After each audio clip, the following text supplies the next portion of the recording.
All right, I think we're working. Are we actually working tonight, or I'm pretty sure we should be, right? Heck yeah! We don't have to cancel another day's worth of Access football.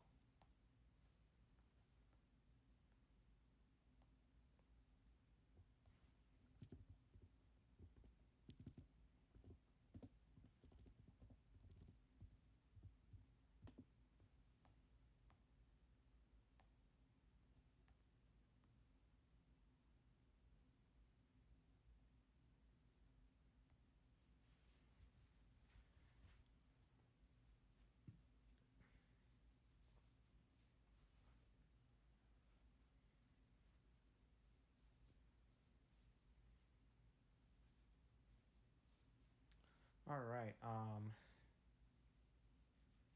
Welcome to the UAFL tonight. Let's get started with the first. Okay, there we go.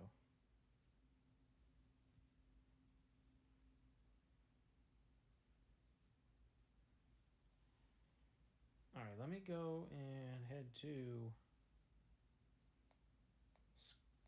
schedule. Thursday, we got the first one being the Mexico City Jaguars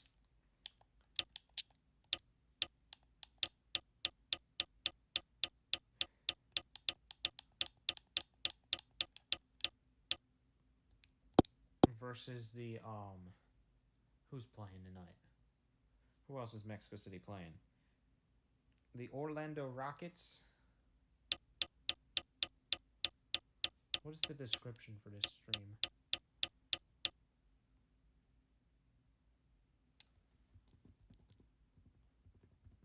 Okay. It was set to Wednesday for some reason, but it's not Wednesday, it's Thursday, so I changed it and fixed it. Alright, this game takes place in Orlando, Florida.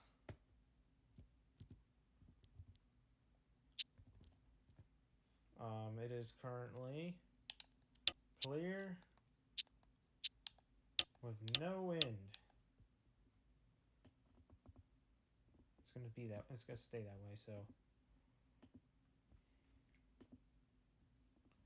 let us begin. Are we in Rocket Arena? Yes, we are. AKA the launch pad. Alright, so the odds, and so our analysts are saying that the Jaguars are going to win. Let's see if that's correct or not. There's only one way to tell.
Hike!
Rockets on 3rd and 12. Sit up! Jacobs is going to get 2 yards. However, it will not be enough.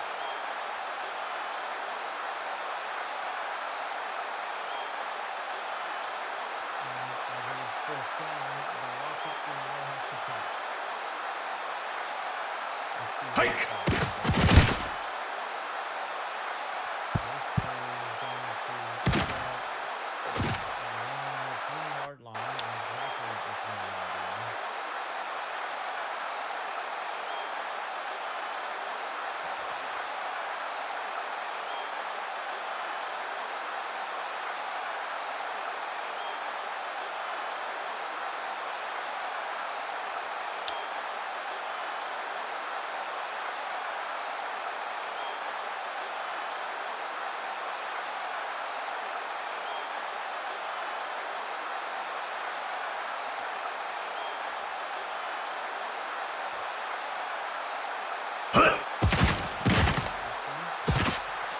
Throws it. It is.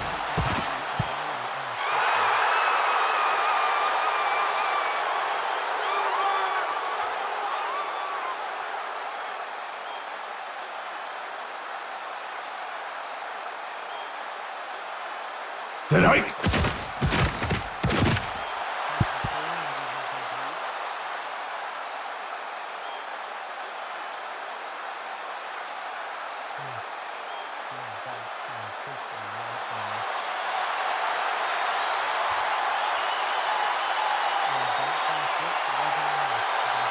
Go!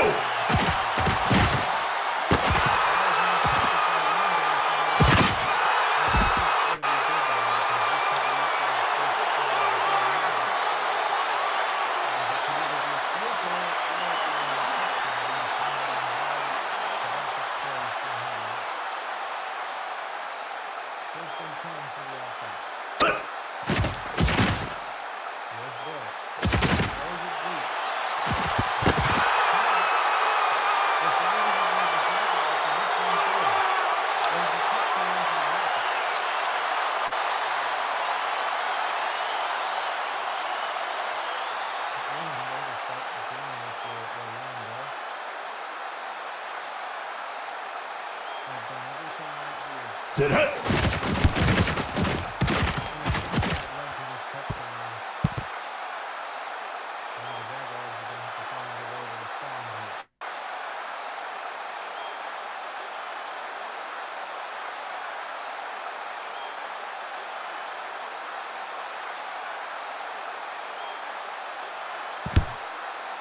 Alright.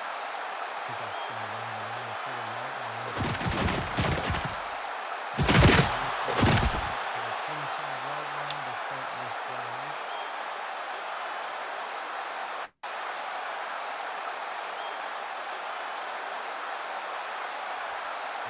Mexico City's offense is back on the field. Let's see what they do here. Go. Mason. Should be a 7-yard gain on this play.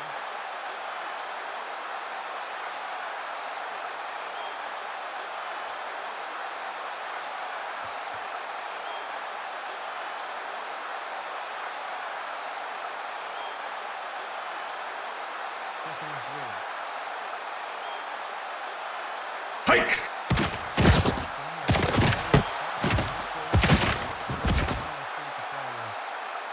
It's against the Rockets. This one's going to be declined. Or it will be accepted after all. Here is Gridion on the Warriors. And it's first down for the Gridions.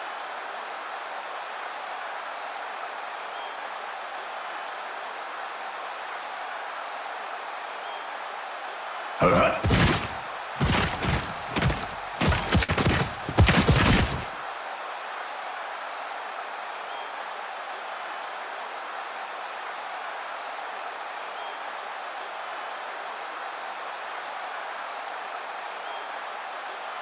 Second and 1 for the Jaguars. Hut.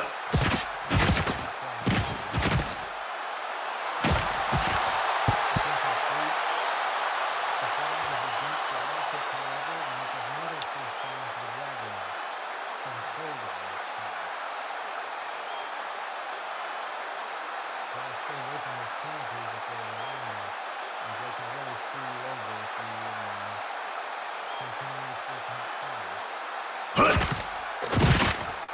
Here's the system. Incomplete.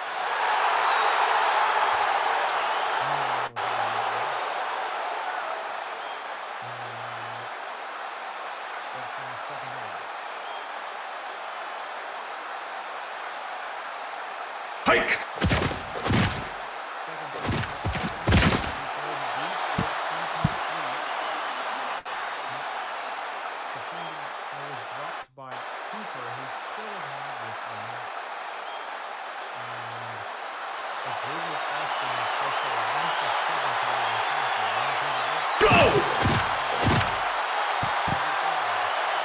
It was once again against the Rockets for holding, and this was the end of their first down. So the Jaguars get back to them by the Rockets penalty. Like I said, you can't continuously commit fouls. You can't have the ball if you don't Hut. penalty. Should be a first down for the Rockets. Or the Jaguars, sorry. Jaguars are having a better run game tonight than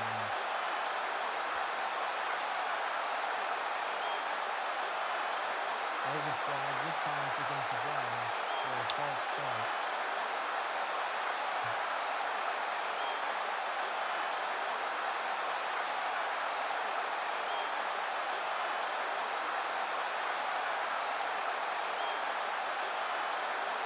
First and 15 for the offense. Go.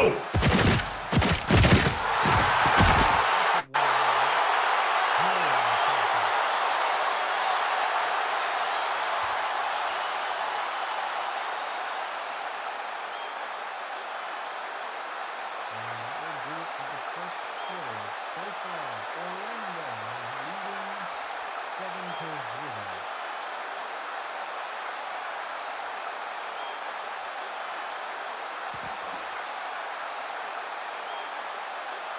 Sit hut.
Hike!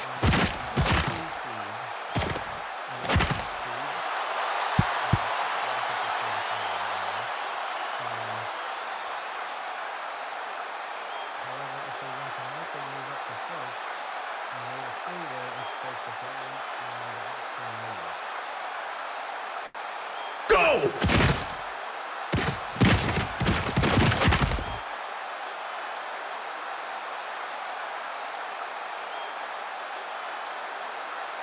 So, and for Orlando,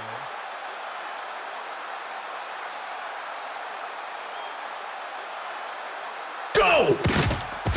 the Orlando they're currently sitting outside of the playoff range despite being 3-2.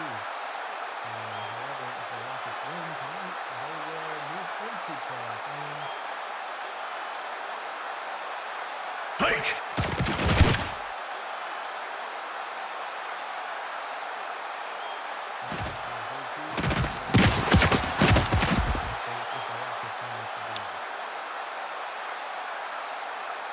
Because they're currently the worst 3-2 team in the league out of the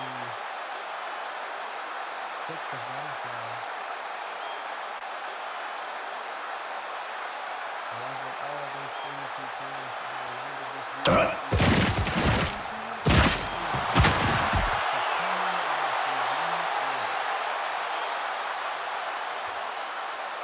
So the farthest all of these teams could potentially go up to is 6th,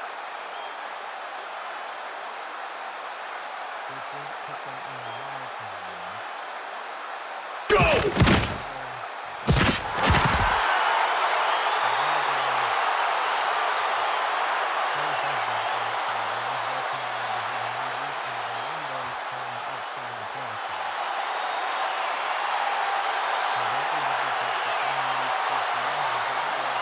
Go!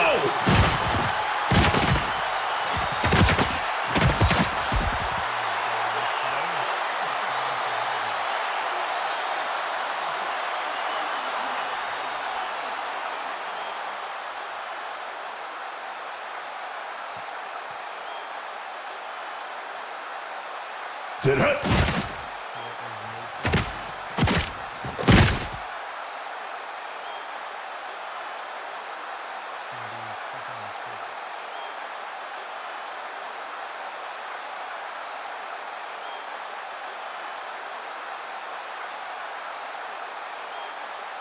Hut!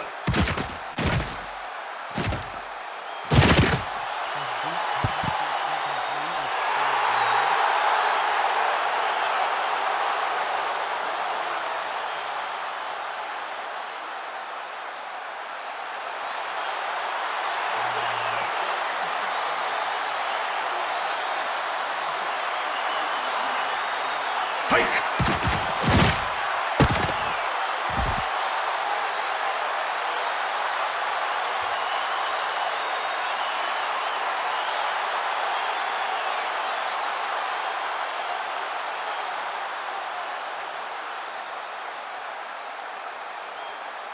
Sit hut!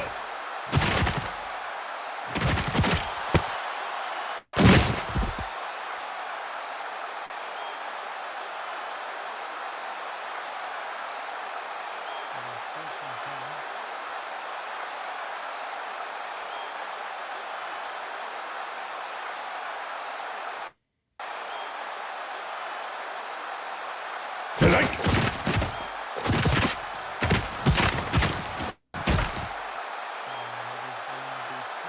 Second and 3 for Mexico City.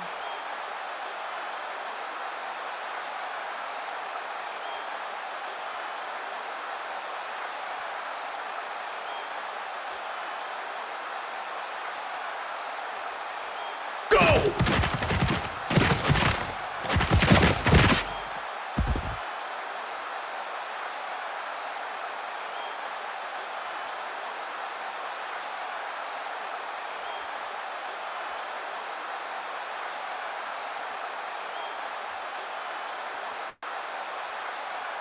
Sit hut! There's a foul. Let's see what it is. The foul's against Chad. It's a holding, however.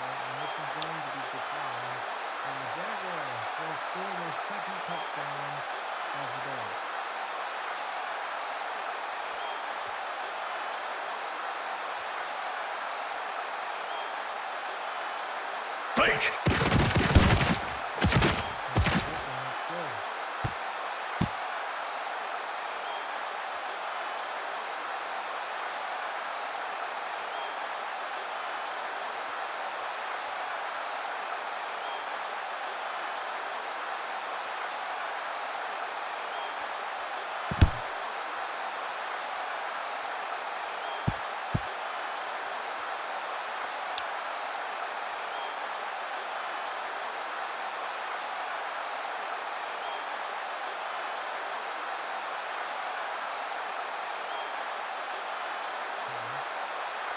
That's good.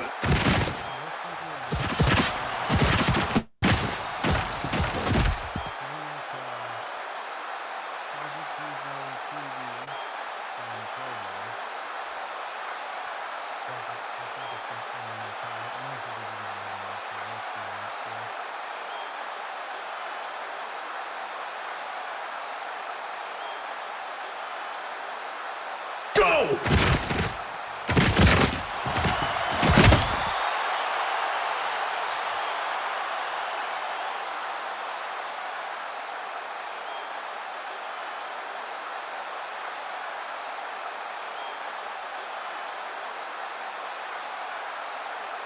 Alright.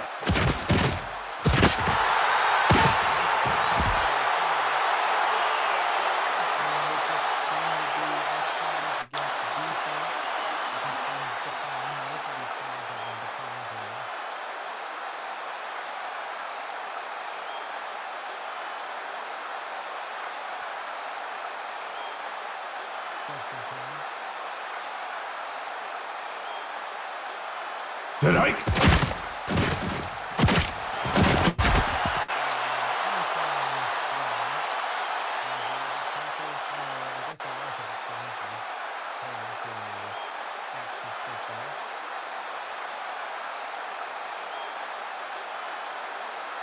Strike!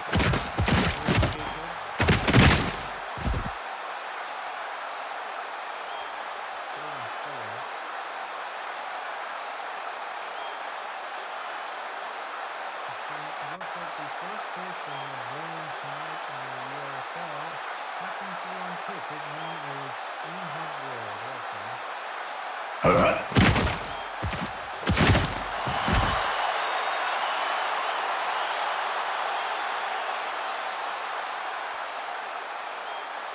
You can't make it up.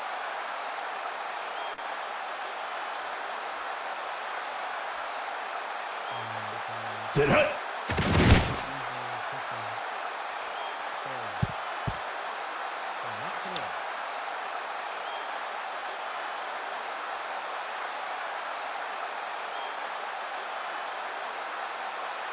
First and 10 for Mexico City.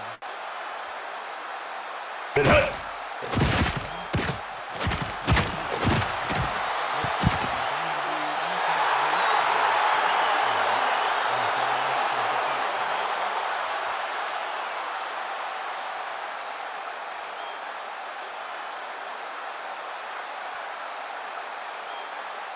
Go!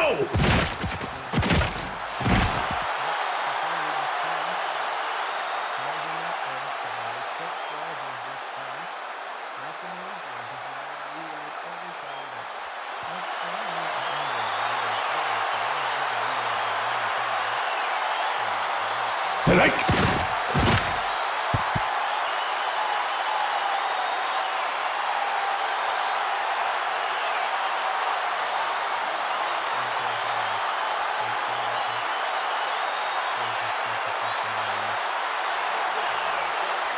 Strike!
Sit hut.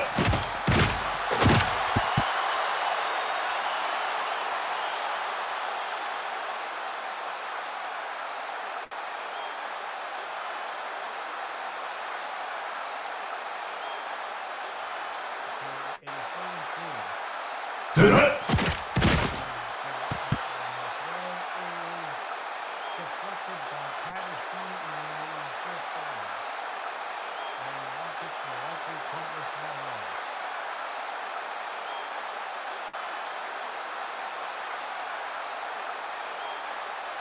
Hut.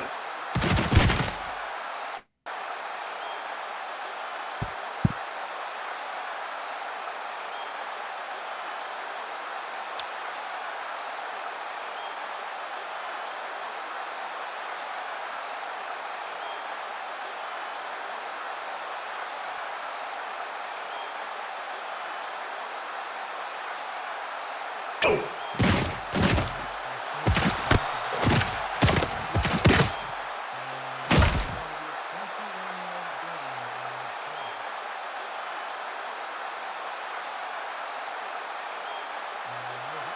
Hut.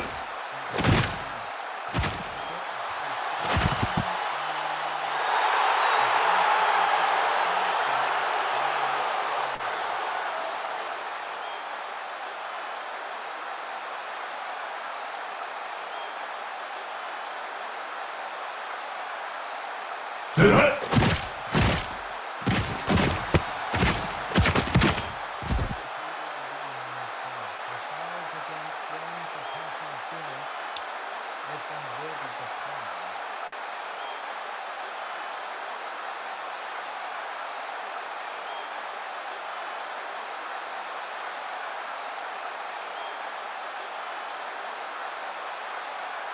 Sit hut.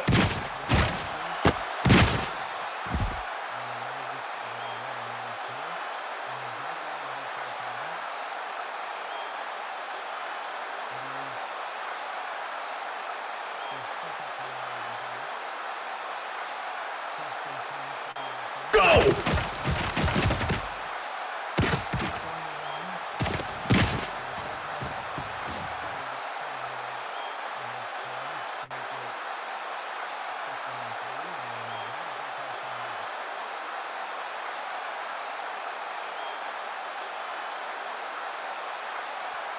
Hike.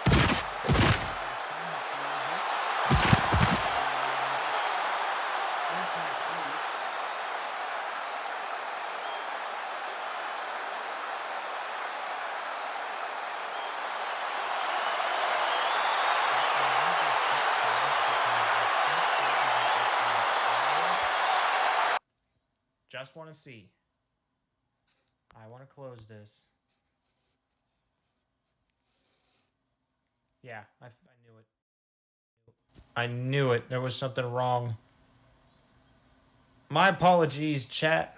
I apologize for the audio being so bad. I don't know why that setting was turned up and the other one was turned down. This should be the other way around. Let's continue. Ball's going to Mitchell. It's a gain of 2 yards, but it's 4th down. And we're going to see a field goal attempt. They get this one off quickly. It's no good. The Jaguars missed a 42-yard field goal that would have made it a 2-possession lead for the Jags. And the Rockets will take over from the 25-yard line.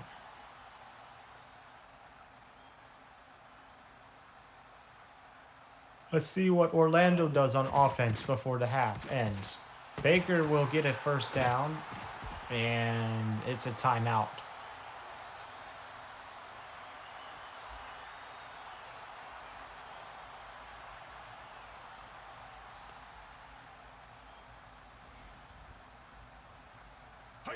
Here's Bush. Ball's incomplete. It is 2nd down.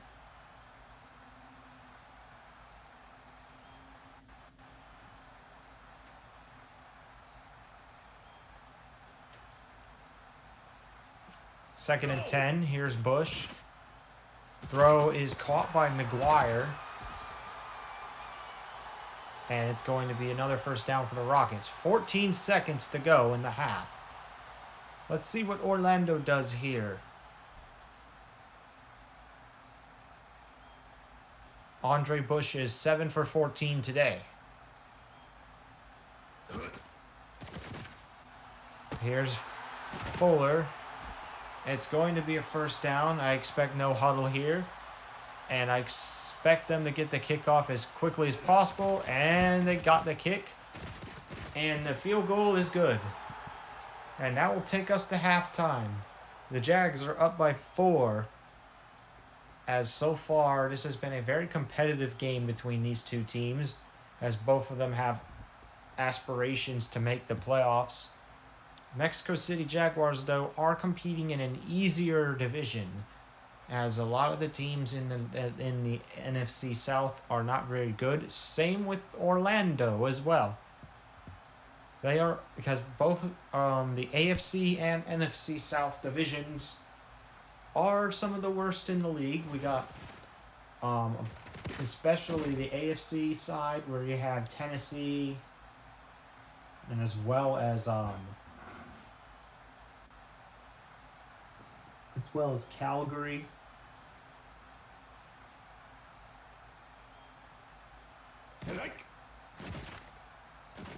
Pass is thrown to Graves. It's for a 30. It is 2nd and 6 for the Jags.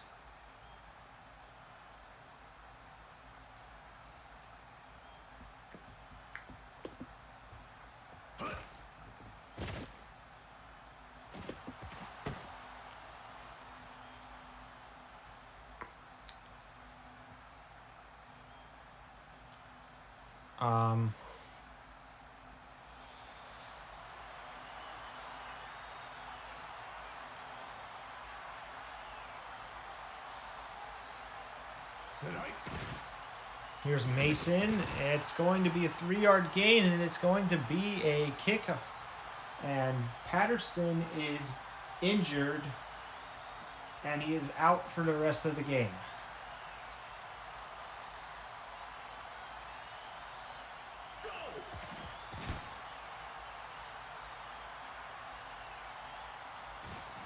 Here's Howard. And Howard's going to get the Rockets to the 22.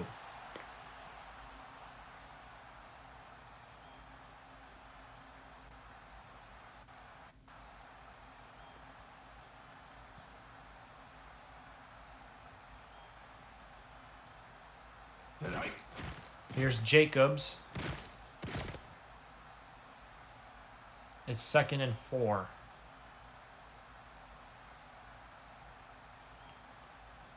Now, the thing about the Jags, though, is that they may have a successful season of 4-1 right now, but most of the teams they've played aren't really that good.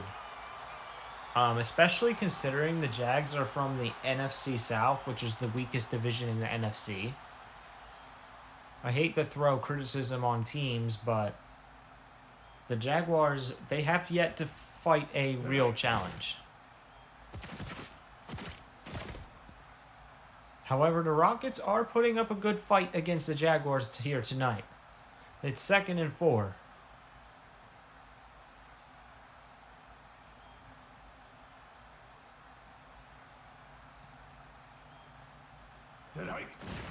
Here's Jacobs.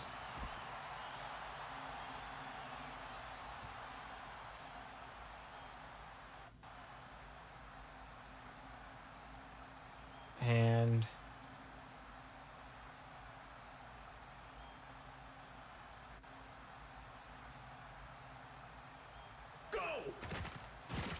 here's a pass to Baker. He gets around the defender, and he gets 32 yards on this play, and now the Rockets are in the orange zone.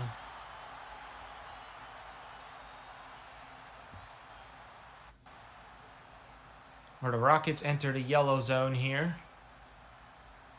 which means the field goal is likely. And now the Rockets get another 12 yards to enter the red zone, which means now there's a higher chance for a touchdown. First and 10 for the offense. Let's see what they do here. They're on the 19. They're on the Mexico City 19. Jacobs gets 3 yards on this play. 2nd and 7 as the Rockets advance to the 16-yard line.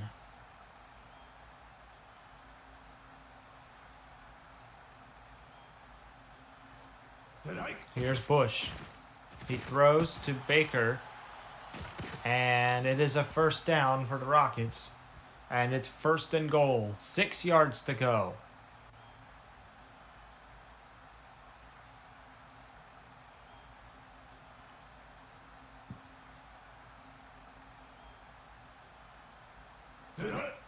Here's Bush. Wide open man on the right. Goes for it. Touchdown, Rockets. And Orlando regains the lead they have once lost. And now for the point after. And that will make it 17-14. The Rockets lead.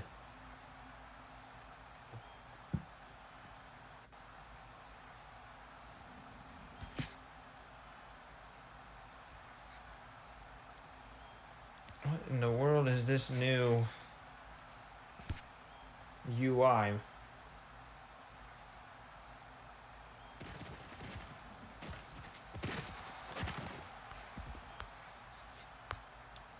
I sent a notification to myself.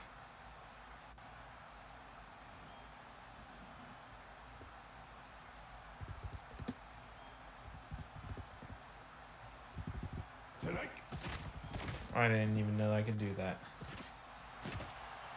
All right, here's a catch by Cooper. There's a foul, though. And it's going to be holding against the Rockets. This one is going to definitely be declined. There's a big catch by Cooper. And that's going to put the Jaguars in the yellow zone.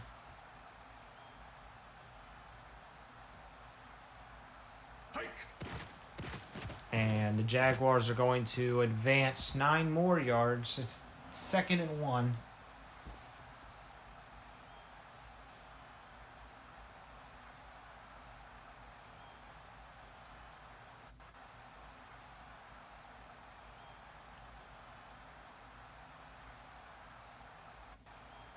Let's see what Mexico City does here. They're going to pass. And it's going to be a 8-yard sack by Harvey. And that will push the Jags to 3rd and 9. And they're now on the 31.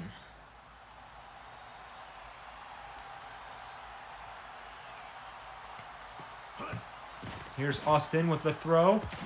Caught by Cooper for a 19-yard gain to not only get the first down, but also enter the red zone.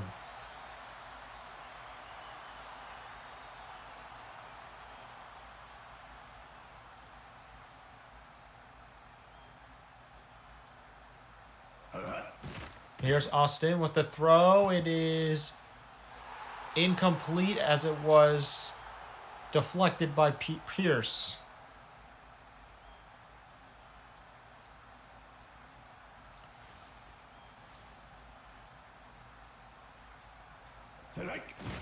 Here's Mason.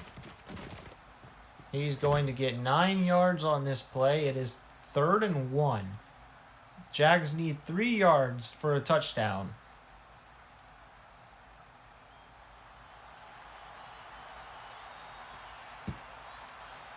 Here's Austin on 3rd and 1.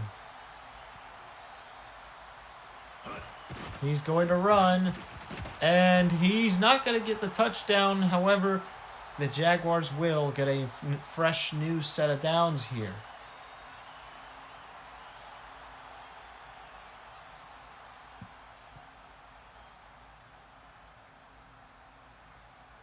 Here's Austin. He's going to throw it right to the side. Touchdown, Jags. Mason will score a touchdown for Mexico City.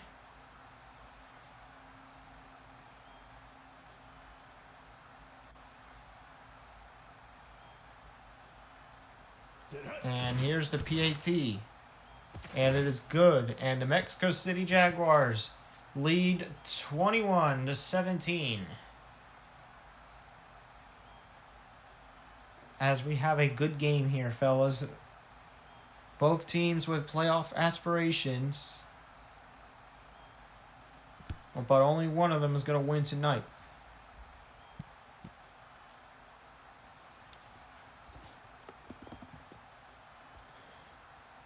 Now, when it comes to team strength, overall, the Mexico City Jaguars are currently the 7th best team in the league out of all 40. So, you know they're a big deal when you're going against a rank number 7. As for Orlando, they're ranked at 20th. So, Orlando's still in the top half, but they will fall behind if they lose here tonight. First down, Rockets. And Jay Baker is injured, but he will be returning later in this game.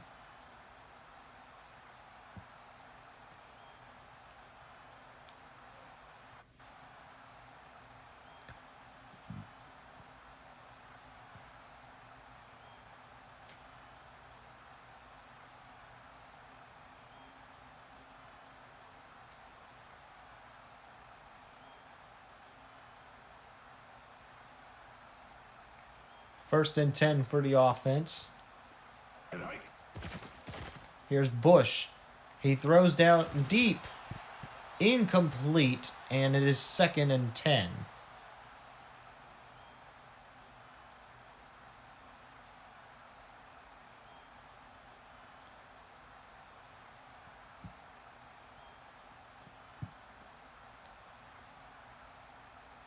Here's Orlando. Here's Jacobs. And it's now going to be 3rd down for the Rockets, but they just need 1. We enter the 4th quarter of this game as the game intensifies. Rockets need a yard. They're going to run. However, the Rockets will lose 4 yards, and the Jags will get this ball right back.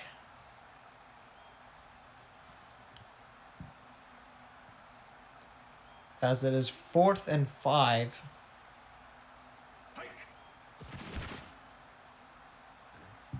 And Mexico City will have a chance to make it a 10-point game here in the 4th quarter.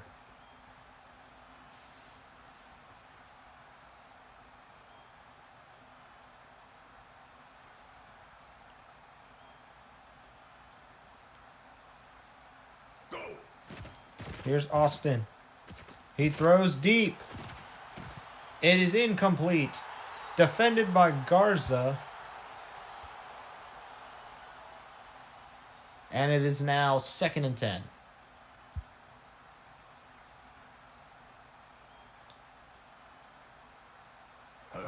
Here is Mason. Mason's going to go with the run.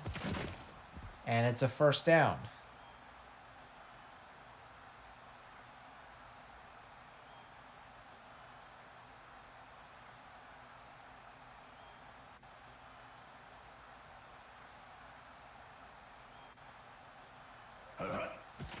Here's Austin.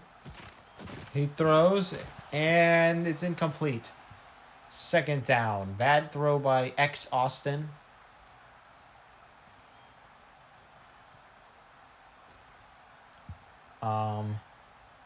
Xavier had a pretty bad start to this game, but he's a little bit better. Both of the quarterbacks, though, I wouldn't say are the most elite. It's now 3rd and 7. The Jags need 7 yards to continue this drive.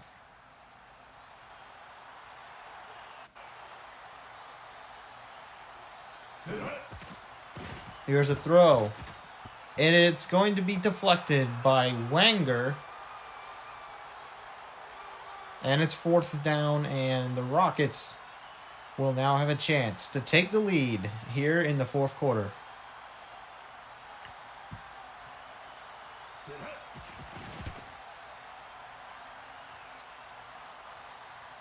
Here's Howard. He's not going to make it very far, but they're going to spot him at the 26-yard line.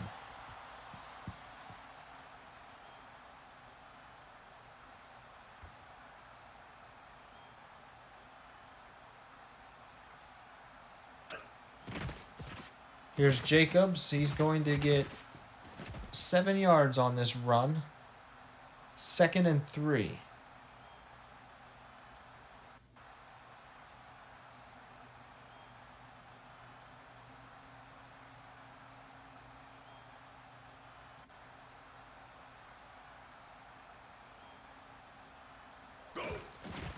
Here is Jacobs. It is 1st down for the Rockets.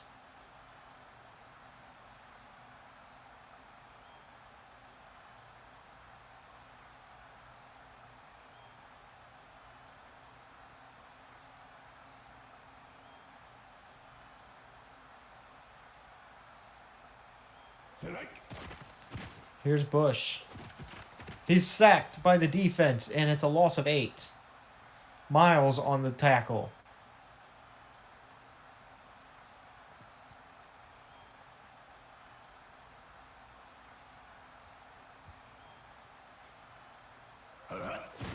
Here's Houston.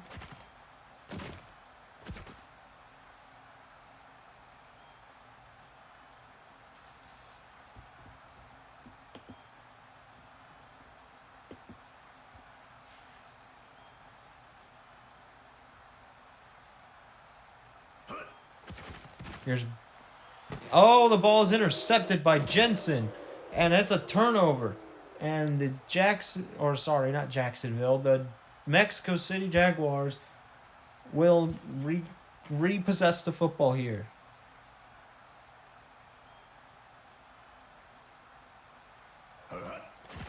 And it looks like our next rival is Danny LC Gaming.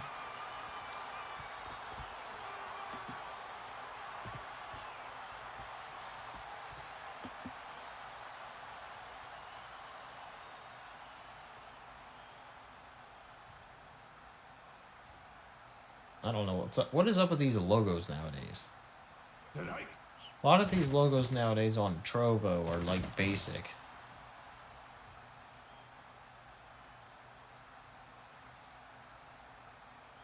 Like this streamer is featuring he's got the Twitch logo, the YouTube logo, the Instagram logo, and the TikTok logo, as well as his own logo inside his profile picture for Trovo.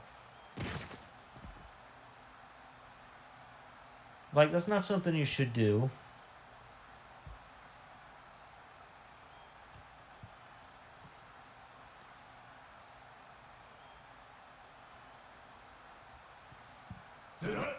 Here's Bush. 1st down, Baker. Rockets will continue downfield. Wait, what? The Rockets have the ball again? I must have missed something while I was looking at my little screen here. It must have been a turnover.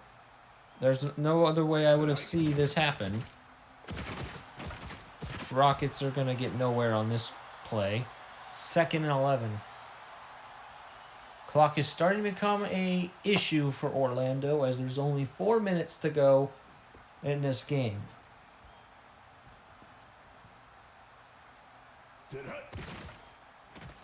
Jacobs is going to run this ball.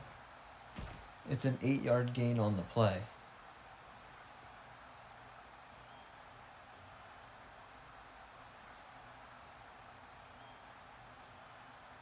Third and 3.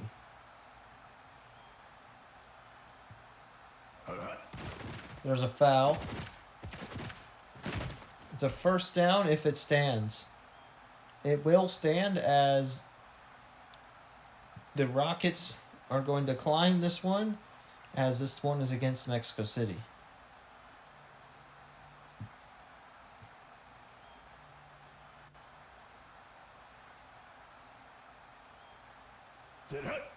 Here's Bush on 1st down.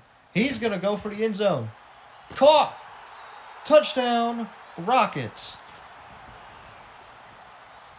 Stone with the catch, tight end, deep pass, and the Rockets lead with 2 minutes, 49 seconds to go. Set hike.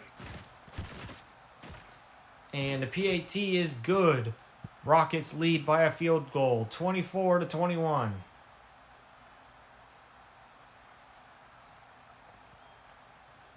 And as we now begin to kick off once again, let's see what Mexico City does. I keep calling them Jacksonville. There's no team in Axis Football League or in the UAFL as well called Jacksonville, as technically Orlando is supposed to be Jacksonville. That's why this game is the most confusing thing I've seen in my life when it comes to me naming teams. But here's Austin with the throw. First down and more for the Jags.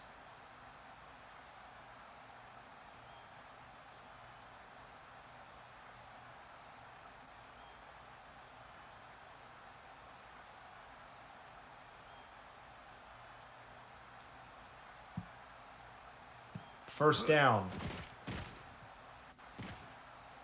Pass is thrown through the middle. It's going to be a 9-yard gain, 2nd and 1.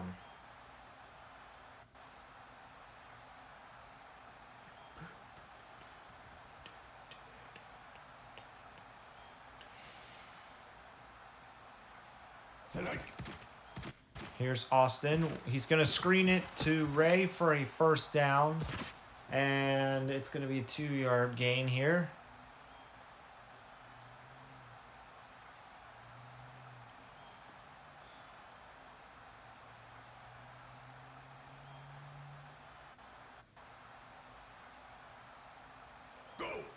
Here's Austin.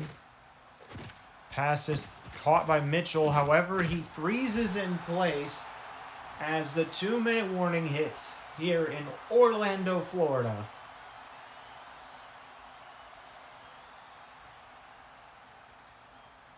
Second and 10 for Mexico City.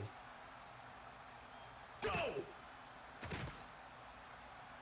Passes up the middle. It is deflected by Henry.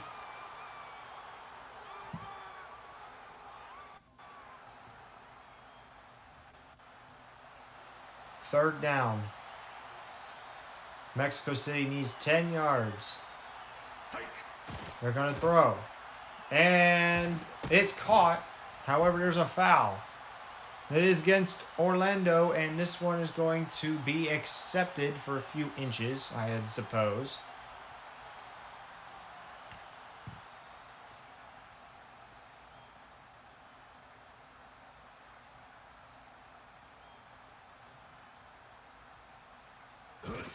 Here is Austin. He throws. It's caught, and the Rockets look like they need to hold on, as the Jags are in field goal range to tie this one up if they do not score a touchdown. Set hike. Here's Austin. Throw right wide open, and he's in. Touchdown, Mexico City.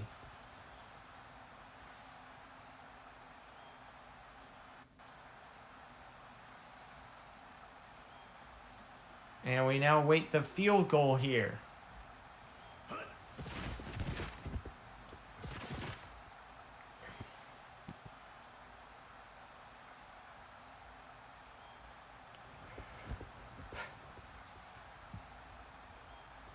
And we now wait the PAT. Who is this other guy that I'm up against?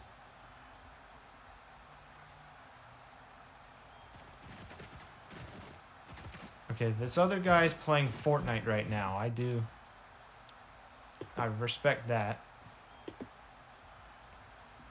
So it's Access Football versus Fortnite. I think Fortnite's going to win every time.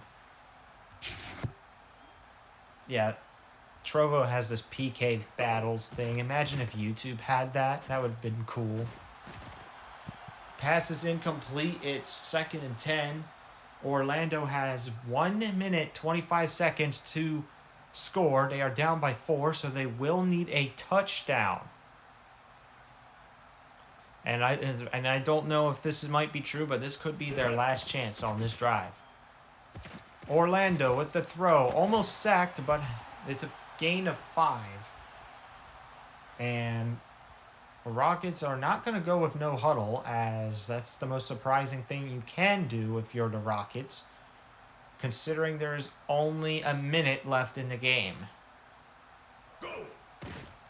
Pass is incomplete. It's 4th down. This game could be over here. If the Rockets do not convert on 4th down, then I think this game might be over, and Mexico City will get their 5th. There's a penalty. It is against Orlando, and it's 4th and 10. Making it even harder for the Rockets to convert.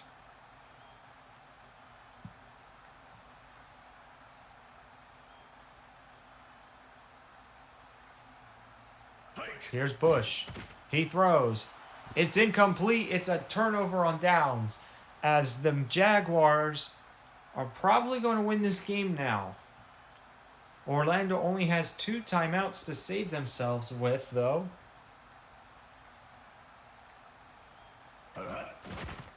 Here is Mexico City with the run. It's going to be a timeout by the Rockets.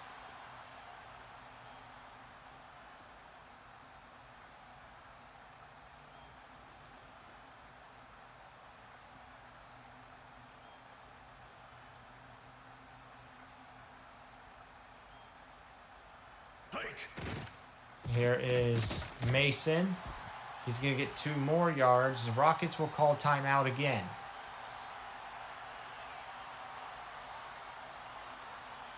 If the Jags convert, this game is over.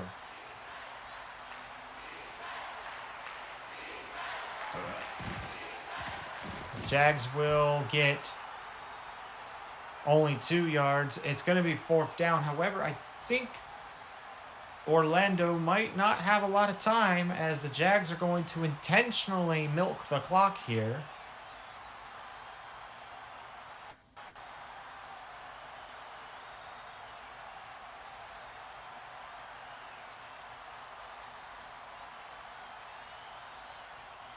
And this game might be over.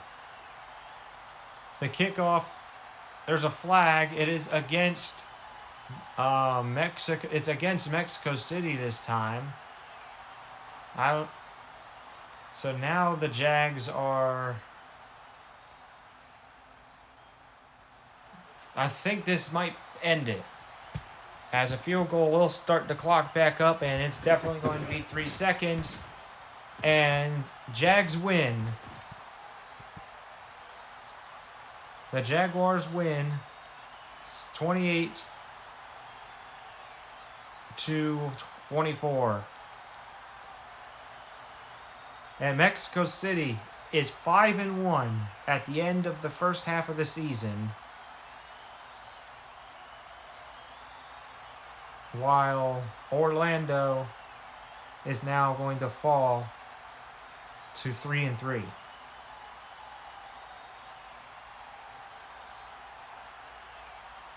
All right, let's begin our second match of the night.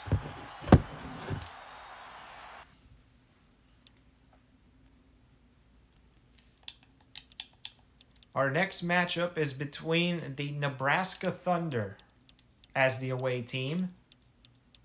I want to say hello to Real Aguda Games, as that's his favorite team.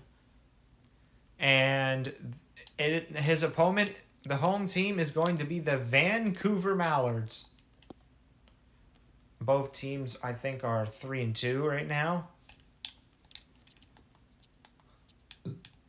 We're going to use the Classic Stadium, since Vancouver does not have a stadium yet. And I'm going to do a quick weather check in Vancouver to find out what our weather settings are going to be. All right, so the weather in Vancouver right now is, it is currently cloudy. And there is not enough wind for me to increase the wind speed to light or heavy. So I'm going to set it to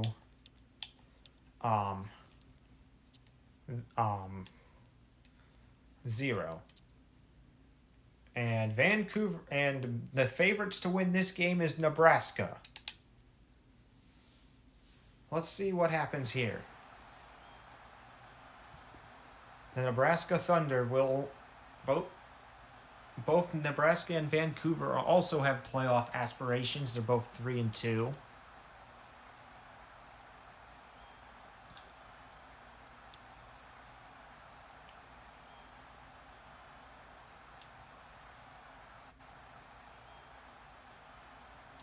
And it looks like, and now I'm going to log the wins and losses for both Mexico City and Orlando.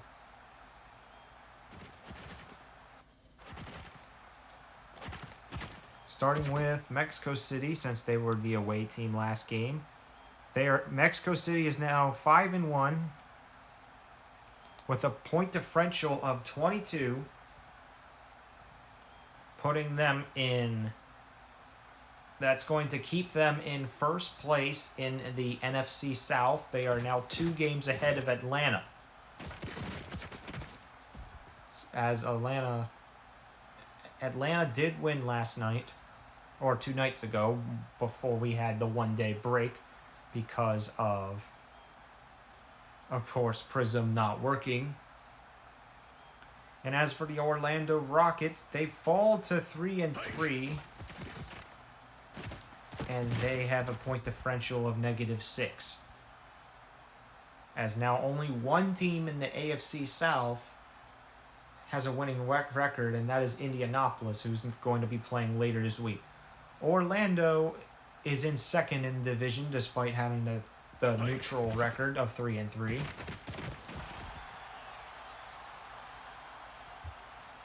All right, now I'm going to check the playoff standings. For Mexico City, they are now the NFC leaders, with Mexico City being the first team in the NFC to get their 5th win this season.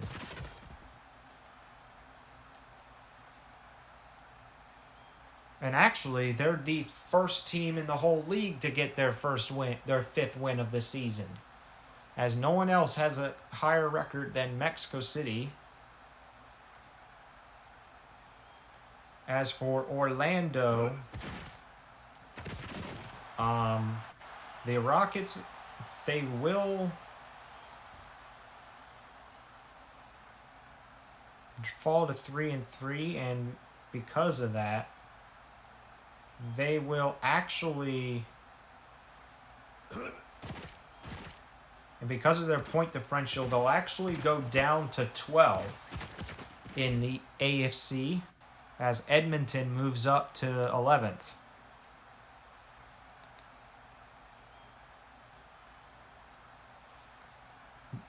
Nebraska's set to score the first touchdown of the game.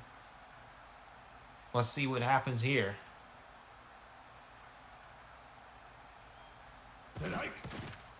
Here's Rogers. He's going to get 4 yards.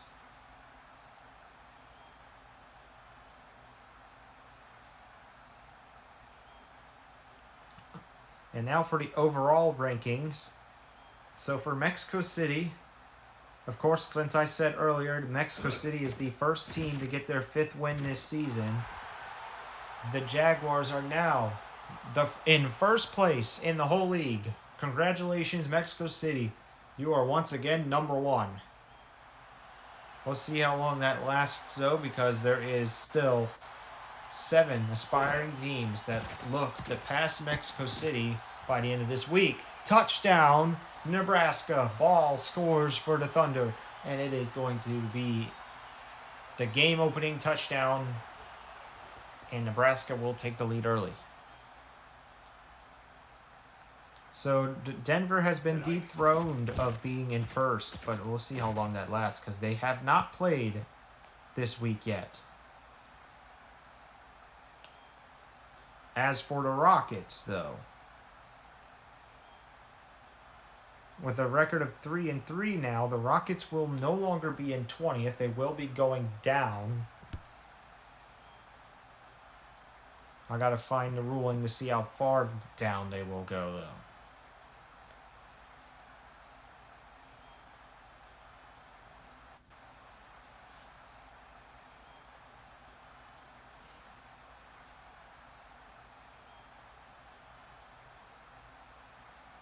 Okay. So according to the ruling,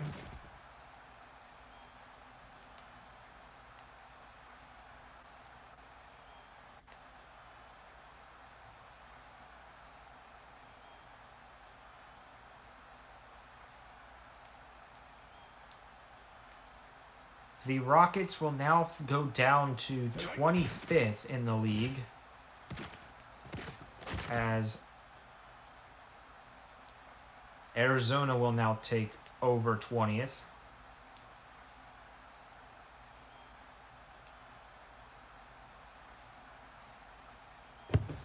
And now I can start talking about a few things about both of these two teams.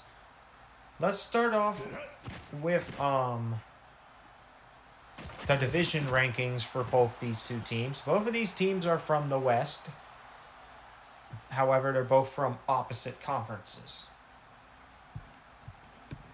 As for the AFC West, we have the Nebraska Thunder. Despite having a winning record, they're actually in 4th in their division out of all 5 teams. Here's a catch for 28 yards by Vancouver as well.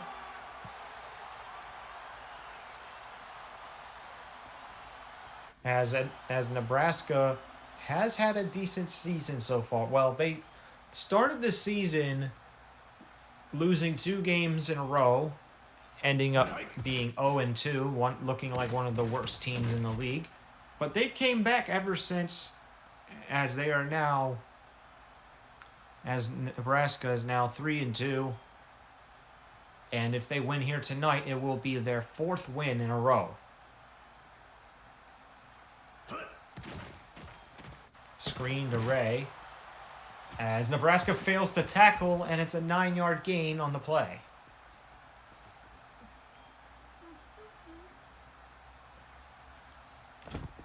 As the 3 teams that are above Nebraska are the Kansas City Wranglers, who is in 3rd in the division with a 3-2 record.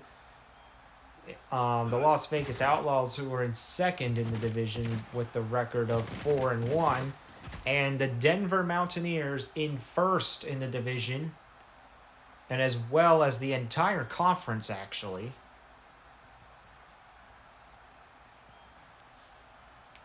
With a record of 4-1 also. Here's a field goal attempt by Vancouver, as the Mallards could not do what they needed to do to get a touchdown. And Vancouver barely gets the 3 points needed, and it's 7-3.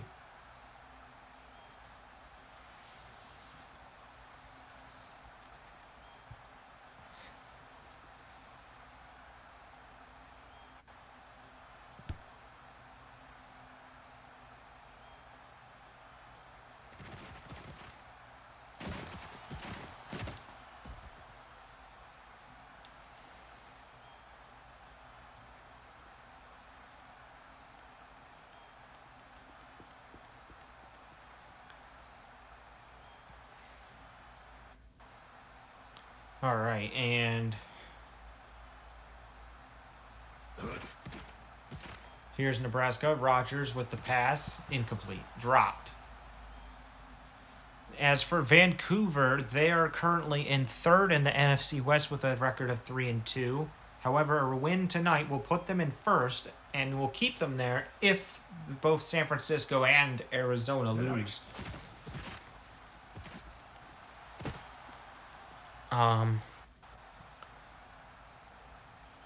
Mallards, though, would have to get the upset, though, in order for that to happen. As Vancouver are trying their very best. Now for the playoff rankings for Nebraska, they are currently the 7 seed right now, which means they will be a play-in team, meaning they will have to play in the first round of the playoffs if the playoffs were to begin today.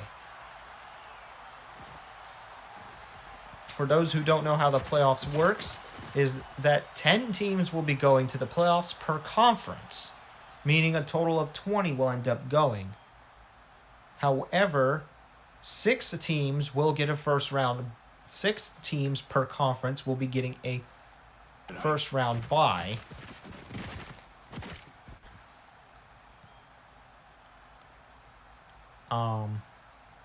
Meaning a total of 12 will be skipping the first round of the playoffs, while the other 4 in each conference will be playing against each other, and the winner will then advance to the same round where the rest of the teams will be going to. As if you can't tell, there are 5 rounds of the playoffs in this league, not 4, like most of the other leagues.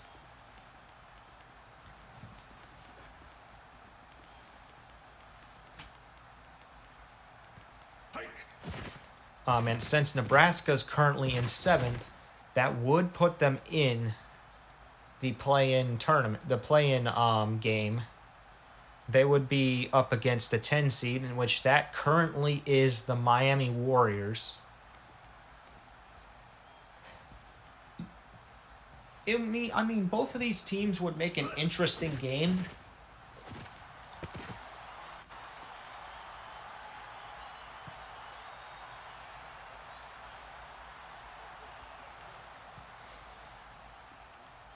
And of course, there is reseeding in this league, so and since Nebraska is the 7th seed, if they win, they are going to be playing against the 2 seed of the playoffs. That would be the Buffalo Grizzlies as of right now, since they are the leader of the AFC East and are the second best team in the league, or in the conference. Now let's talk about Vancouver, though. The Mallards, let's see where they're at. Vancouver is currently in 9th in the NFC, meaning they are in playoff range as well, and they too are a play-in team. However, Vancouver is the 9 seed. Here's a catch by Ray for a first down. Let's see if this holds. It will not, as it's a penalty against the Mallards. And instead of a huge first down, it is now 3rd down. It is now 3rd and 10. Now, Vancouver would be up against Winnipeg if the season were to end right now. And since Vancouver is the 9 seed,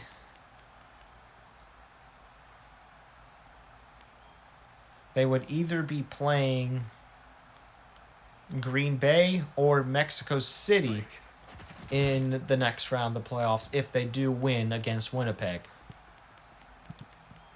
And both of those 2 teams are pretty tough. Especially considering we just watched Mexico City, but I would say Green Bay is a bigger threat than Mexico City, so you would rather play against the Jags than the Axemen. However, Mexico City is still not a team to be reckoned with, so it's going to be a challenge either way for Vancouver. It is 3rd down here. And now let's talk about the overall rankings of both of these teams. Nebraska's currently number 15 in the league. So they're in the top half.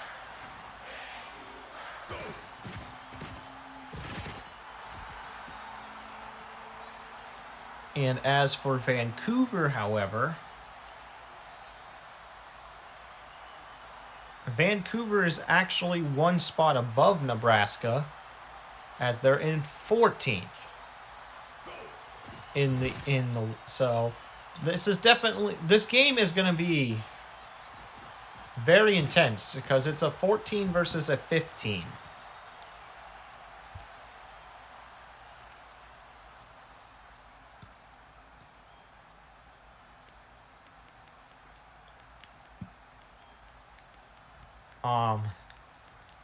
Playoffs is on the line for both of these two teams as they are currently in the play-in range.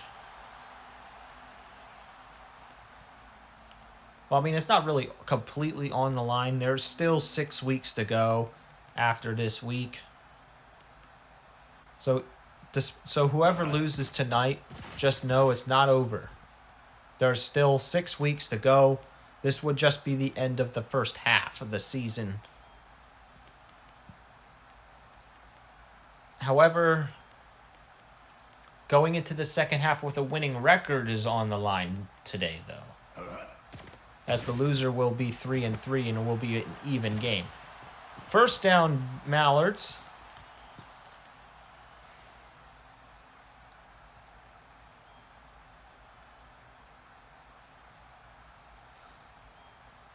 Here's Andrews. Set hike. Here's Hart.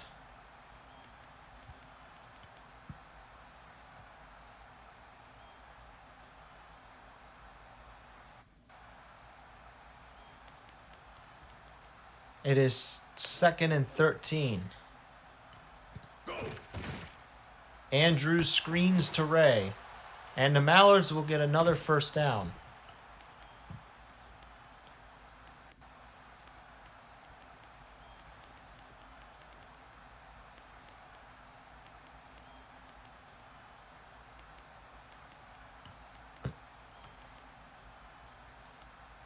Here's Andrews. Deep pass. Incomplete.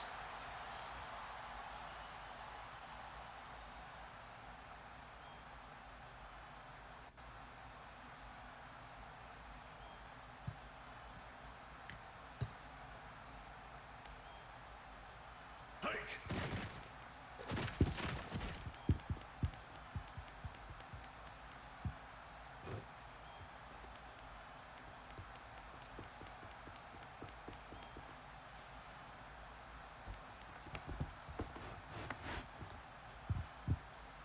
Set hike.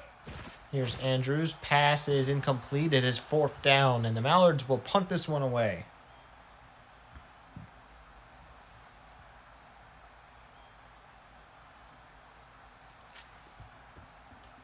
Have we started a PK battle? Set hike.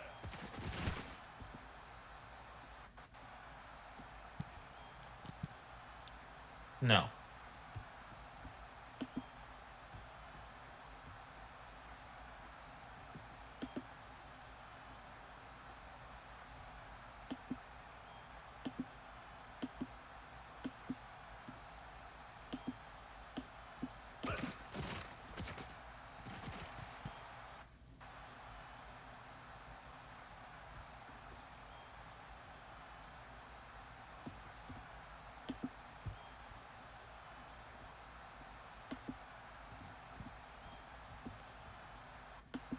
Hike. Here's Rogers on 2nd down. Incomplete.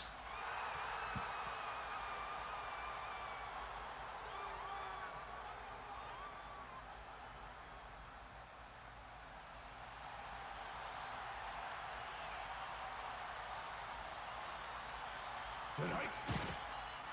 And that is going to do it for this drive for the Thunder.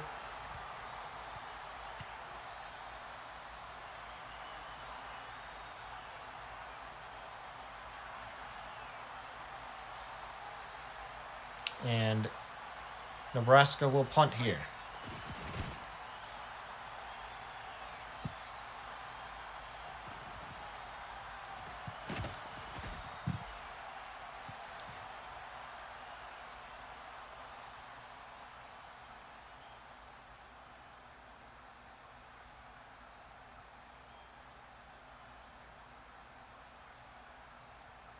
Here's Vancouver. They put up a pretty good fight for a team that they've said was going to be the underdogs today.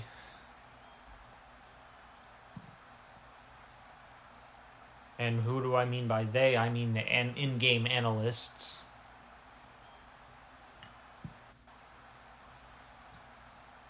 Set hike. Here's Andrews, sacked.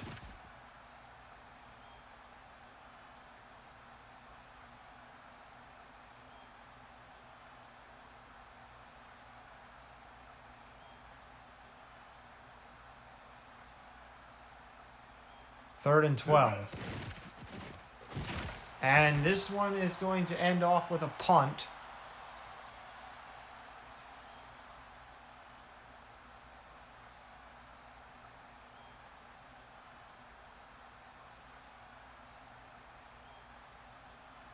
The Thunder, or the Mallards will punt back to the Thunder.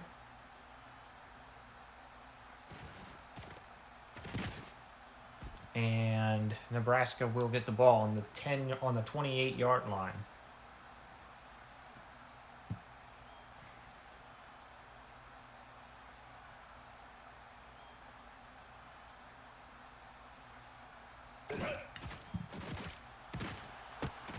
Here's a first down for Nebraska. Hike.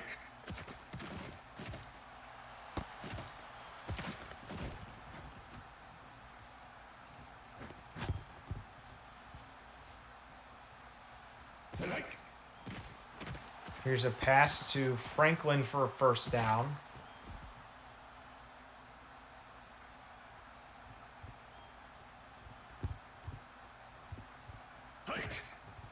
Here's Rogers. He throws, and it is incomplete. 2nd and 10.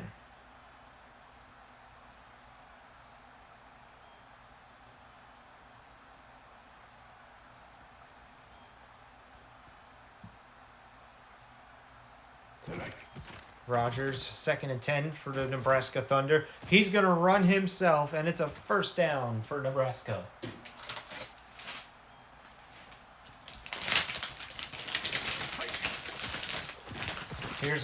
Here's a touchdown.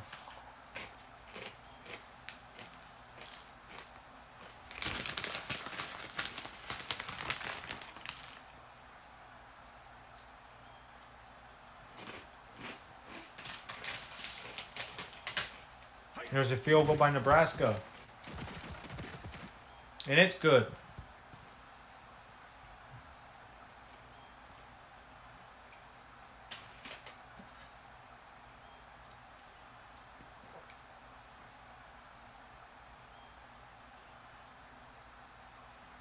And Nebraska now has an 11-point lead. Mallard's on the run. And they'll get to the 20.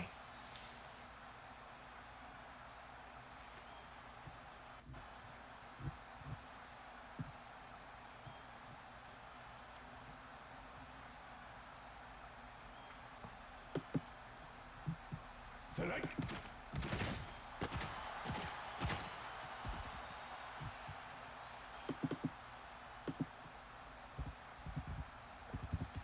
Go.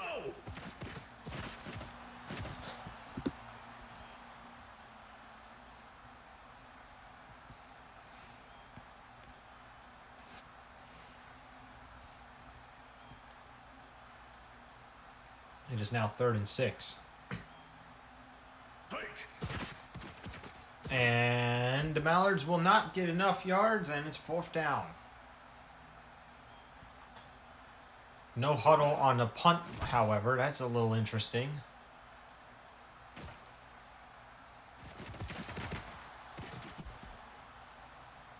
You see, if I'm Vancouver, why would you do no huddle offense if you're going to punt the ball?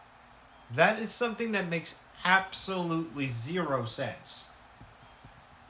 Why would... what's the benefit of that? You're just giving Nebraska more time to get the ball as far as possible. Nebraska will not call timeout. However, they do go no huddle offense.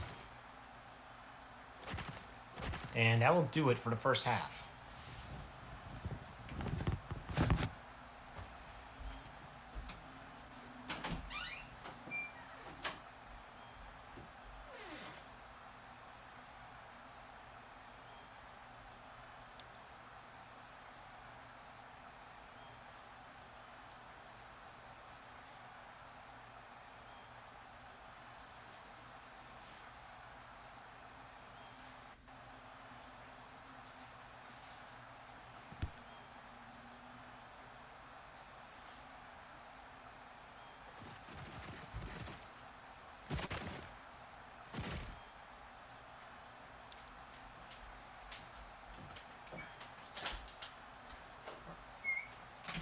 We now begin the second half.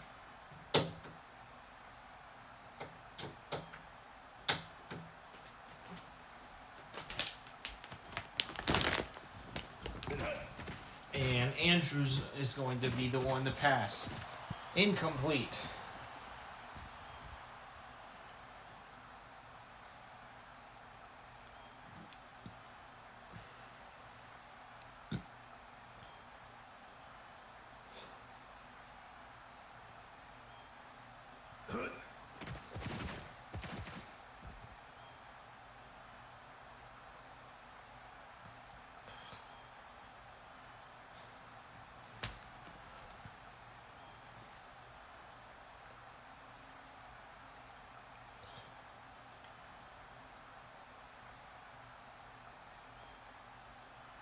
Here's Hart, and it's going to be a 4th down.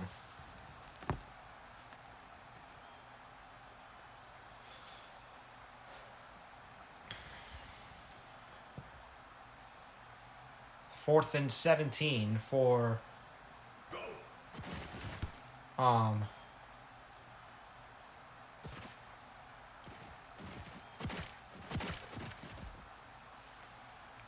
and is now going to be Nebraska football once again. The Thunder have been playing really well today. Despite being technically a lower rank than Vancouver by just 1 spot, it really doesn't make too much of a difference that Nebraska's in 15th and Vancouver's in 14th. However, I'm pretty sure Nebraska's going up after tonight if they hold on to the lead here.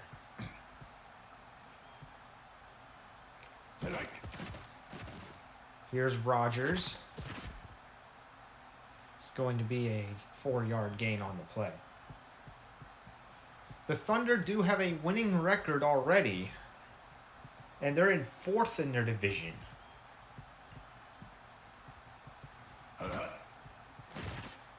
Here's Rogers. 1st down for Nebraska.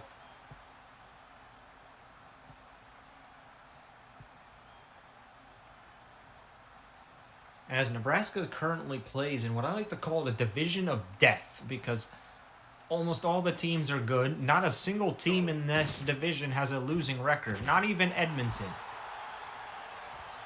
As Edmonton is 3-3 right now. Which you would never expect Edmonton to do that, because they're actually a user-created team, because I had to balance the division so that we had 5 in each division.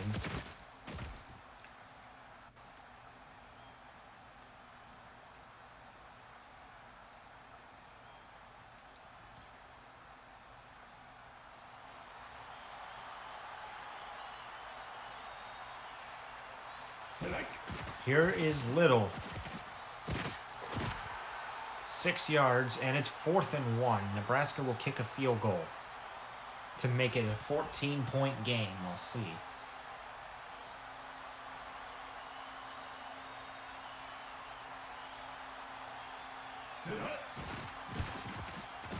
Kick's good. The Nebraska Thunder now lead by 14 points in the 3rd quarter.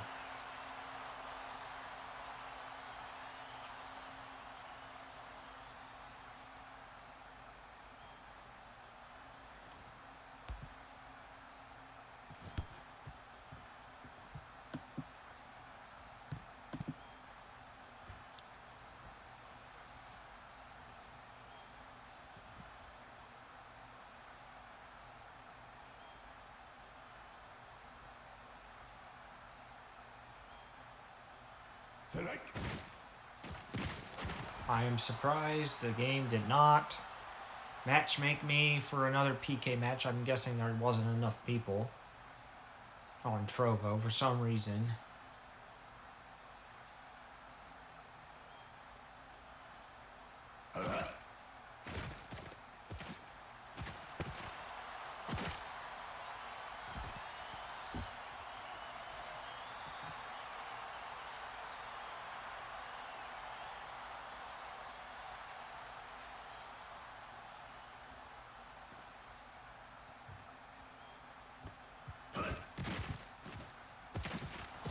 Here's Hart.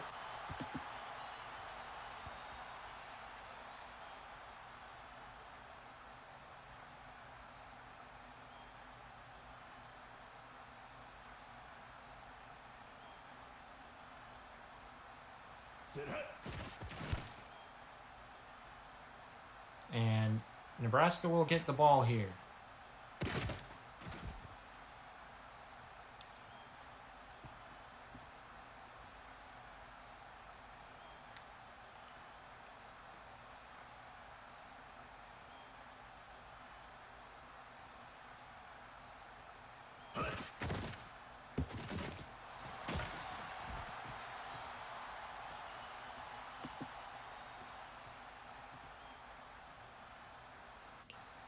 Second and 5 for Nebraska.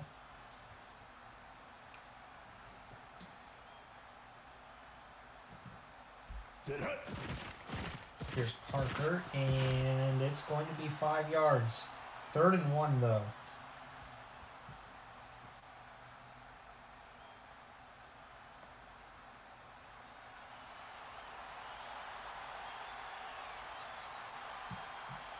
Hike. Here's Nebraska, first down for the Thunder.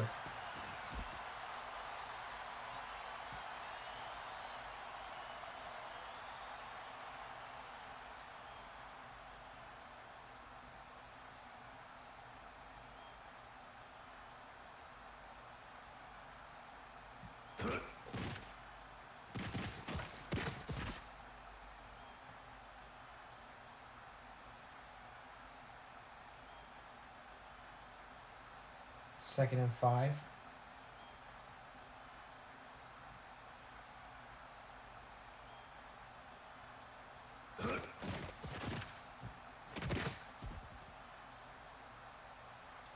It's now 3rd and inches.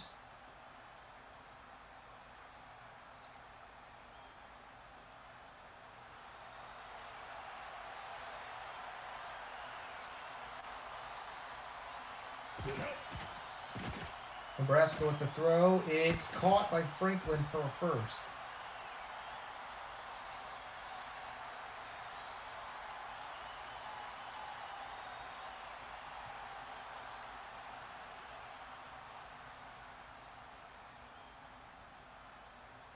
Hike.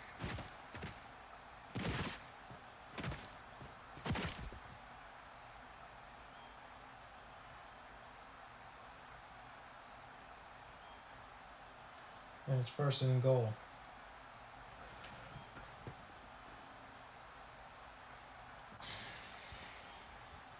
Hike. Here's McCoy. The Thunder are playing like they've never played before. This, my friends, could be Nebraska's 4th win in a row in 10 minutes if Nebraska holds on.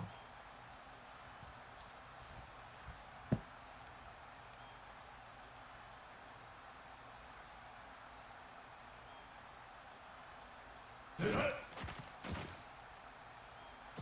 And touchdown! Ball scores again. That is his 3rd touchdown of the night. And the Nebraska Thunder are ahead by 21 if this PAT is good. Sit hut. Nebraska now leads by 21 points. Vancouver's going to have to find an answer to Nebraska's offensive schemes.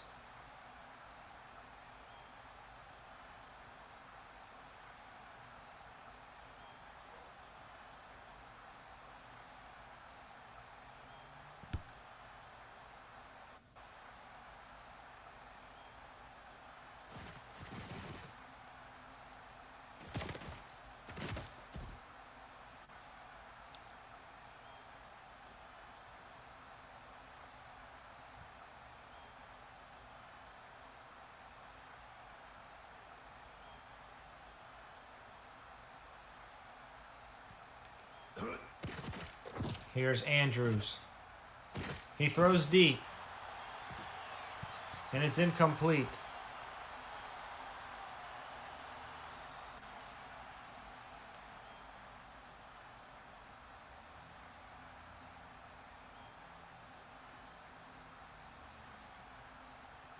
Tonight. Pass is thrown to Phillips. It's an 8-yard gain.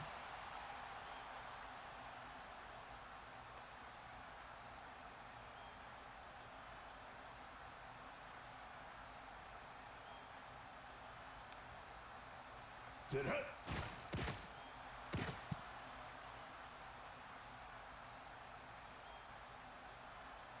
And Vancouver will have to punt once again. It seems like Nebraska has gotten this game straight to Vancouver. Hike. The Mallards have struggled.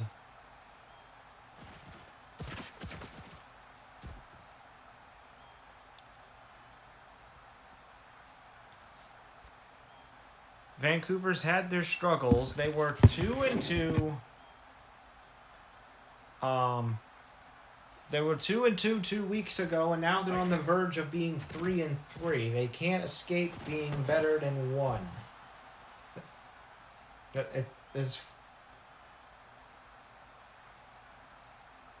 And Nebraska is on the verge of becoming 4-2.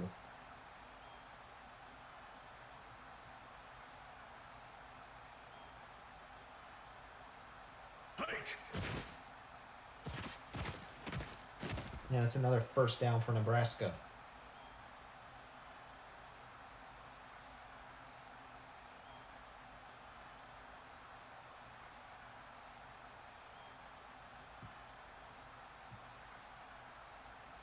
Hike.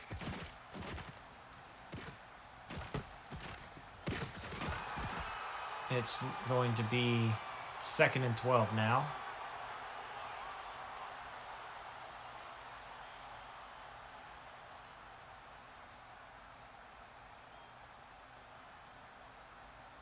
The Thunder continue to dominate here in Vancouver, and it's another first down for Nebraska. Nebraska's ranking is going to go up a lot, and they're already in 15th, and that means Vancouver is going to drop a sufficient number of spots as well, as Vancouver's currently in 14th. Well, not much longer, folks.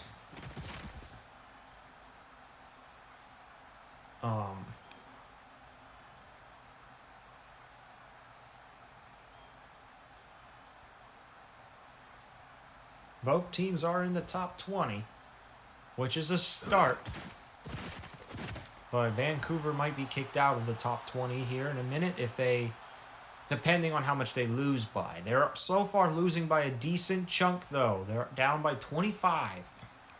And they're about to be down by a whole lot more if they don't find a way to stop Nebraska here. Tonight. There's a foul. It's against the Thunder for holding, and it's going to kick Nebraska out of the red zone.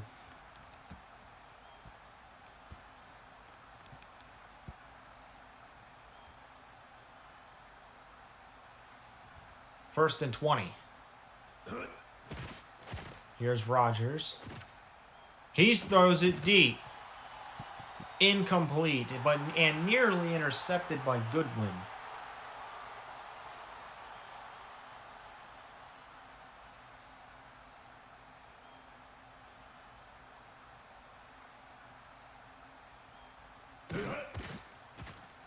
Here's Parker. 3-yard gain. It is 3rd and 17.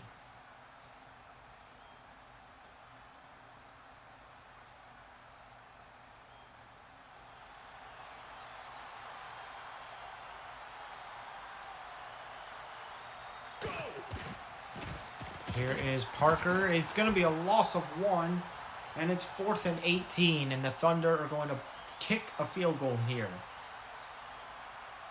This will extend their lead to 24.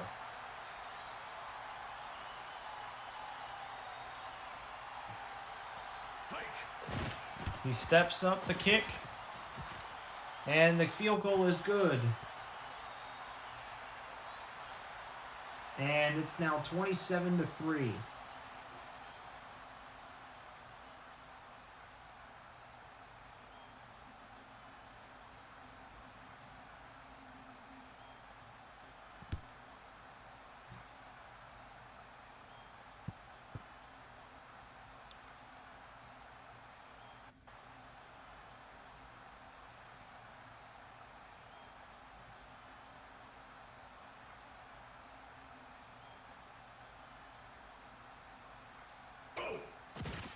Here's Andrews on 1st and 10.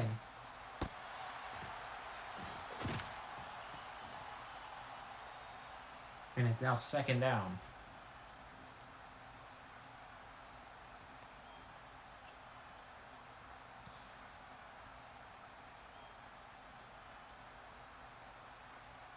Tonight. Here's Andrews. Caught by Gilbert, and it's 1st down.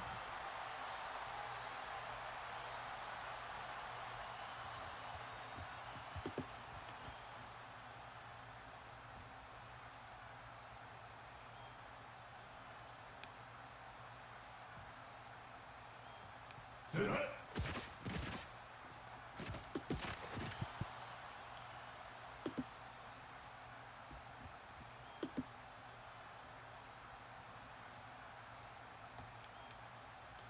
I want to see if there's anything recent on Access Football because I haven't been able to stream it yesterday, so I haven't checked in a bit.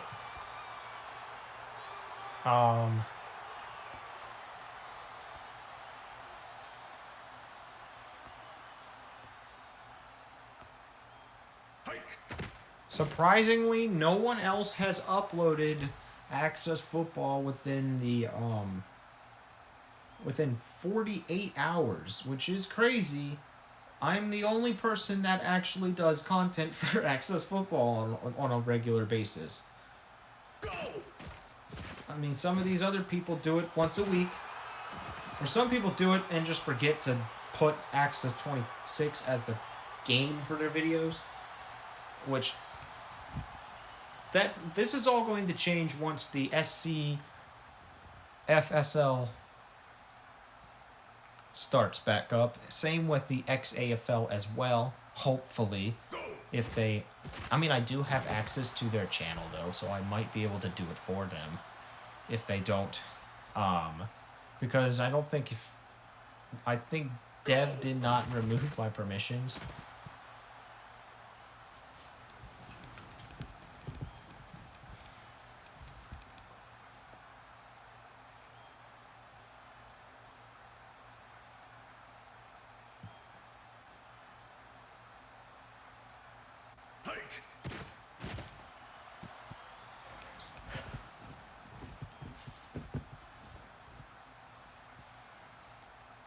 It is now 3rd and 10.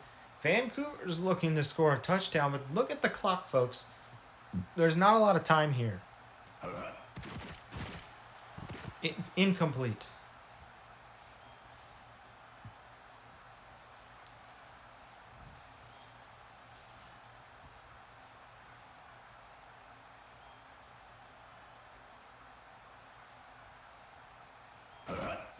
Here's Vancouver.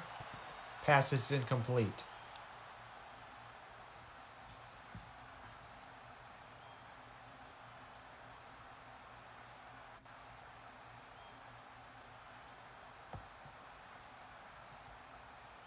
Tonight.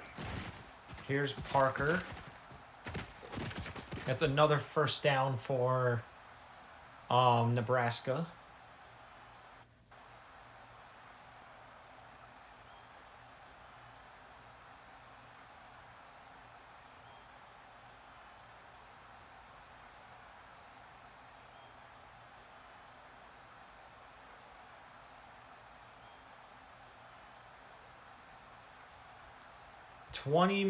Or 2 minutes left in this football game. Tonight. Nebraska's just going to try to run it out. Timeout, Vancouver.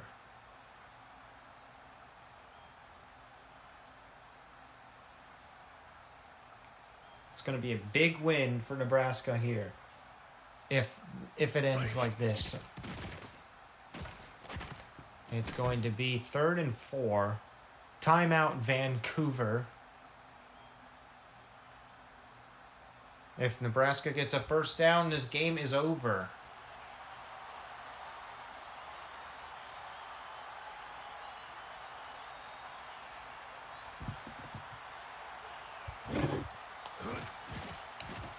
Here it is, and that is it. Nebraska has beaten Vancouver 27 to 3.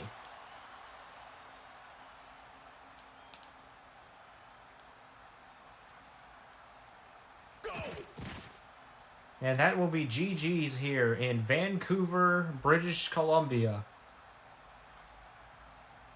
as Nebraska gets their 4th win in a row to improve to 4-2. And in Vancouver, they will fall to 3-3.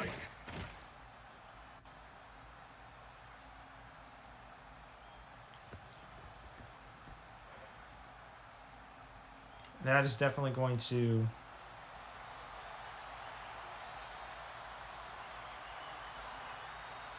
Oh yeah, I almost forgot. The SCSFL does not have a YouTube for some reason. Well, actually, yes they do. I'm an idiot. What am I saying? They just don't advertise it as much. It's the Easy Football League that doesn't have a YouTube. I don't know why they don't. They should get a YouTube. They have a Twitch, though. And that is the end of the game.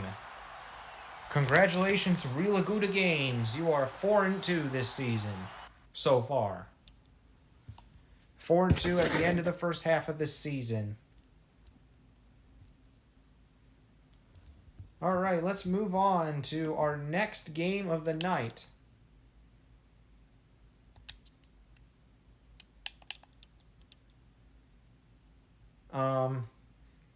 Our next game is going to be a team from the AFC North as the away team, the Cincinnati Royals, versus a team from the NFC North, the Winnipeg Devil Cats.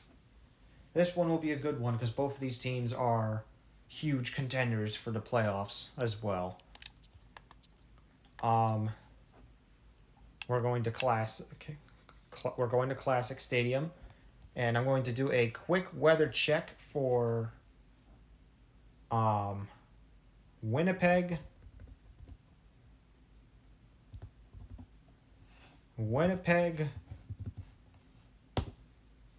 Manitoba. Okay, so it looks like the weather right now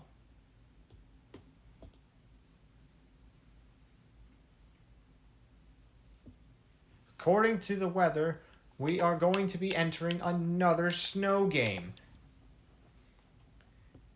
And there is enough wind for me to set it to light wind. This is going to cause some unusual effects on the field. However, according to the analysts, our analysts here, Winnipeg only has an 11% chance of winning this game. Which is crazy because I think Winnipeg is better than Cincinnati.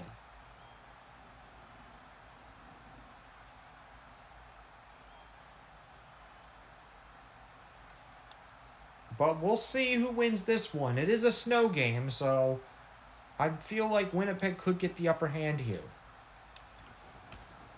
Because it just happens to snow in Winnipeg right now. It's snowing a lot lately. At the start of the season, we didn't have a lot of snow. We didn't really have a lot of anything. Now it's all of a sudden, it's snow game almost every day.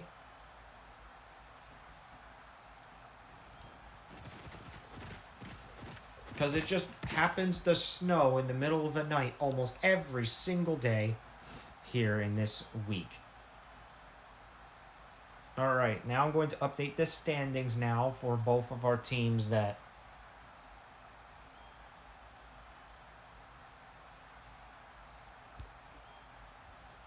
Tonight.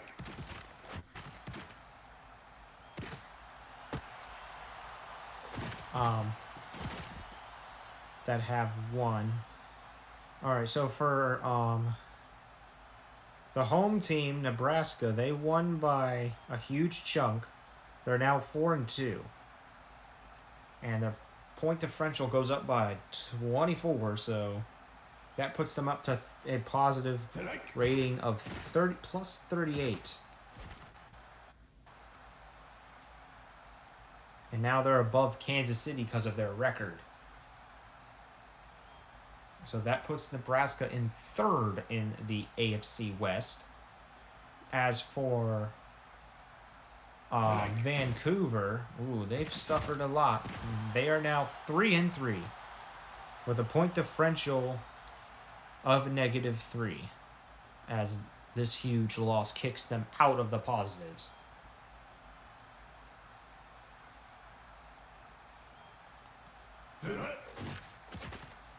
As for, oh, here's a huge play by Winnipeg. Here's Jennings. And he's going to get all the way 61 yards to the 4-yard line. This is why I said Winnipeg is better than Cincinnati. I don't understand why the analysts say that there's only an 11% chance for the Devil Cats to win tonight. There's absolutely no way that it's that low. Here's Brown. He is sacked by the D.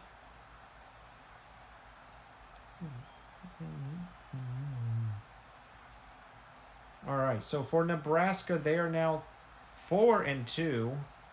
This will move the Nebraska Thunder up to 6th in the AFC, since they are ahead of Kansas City now.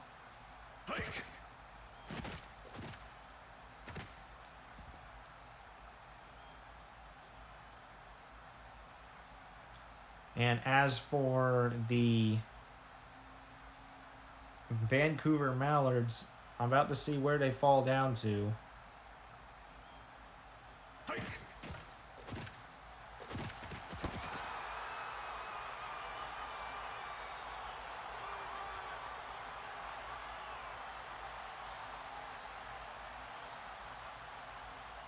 So the Mallards will be falling down to 13th. As the Mallards are no longer in playoff range. The Devil Cats did just score a field goal just now.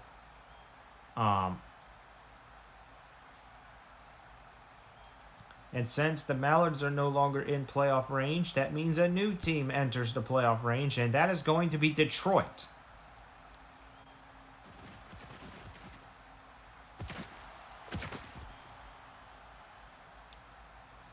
As the Firebirds re-enter the playoff range once again, going into the next part of the season.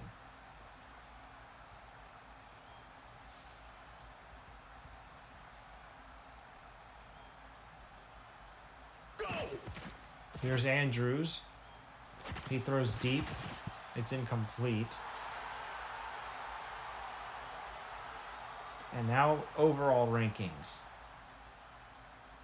Nebraska is going up to 4-2. So that's going to make some implications. Their point differential, though, let's see where that puts them. It's plus 38 for Nebraska.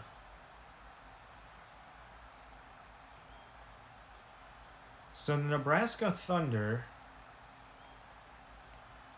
is moving up to 9th in the league, which is pretty good. That is pretty good.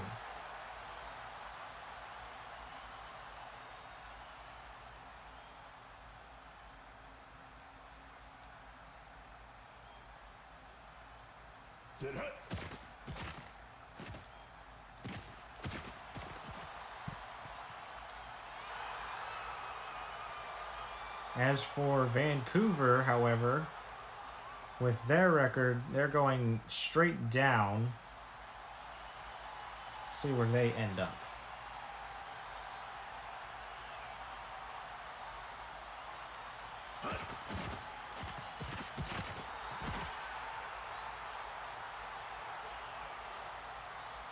Okay, so the Mallards are going to go down to 24th in the league, which is crazy because they're now going down 9 spots.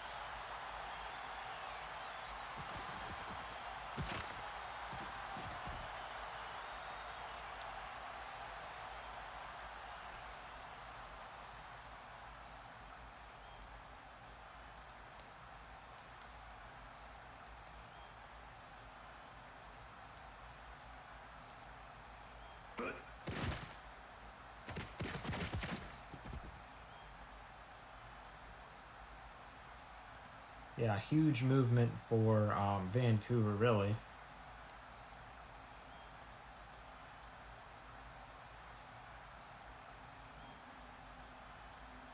Hike.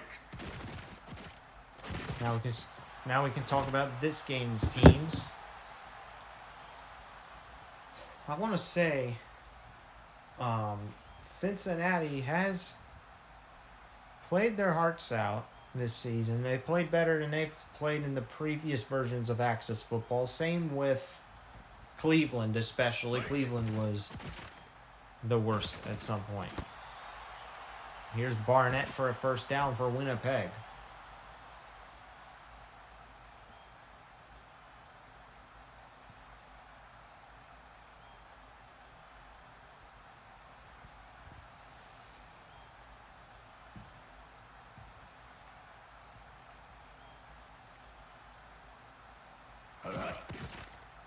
Here's Patterson.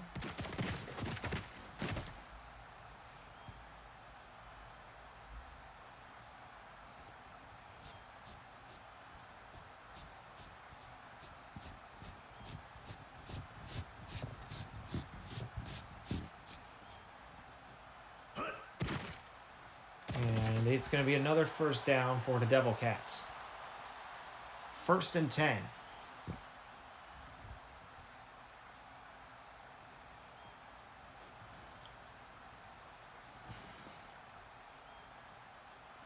Sit hut. There's a foul. It is against Winnipeg.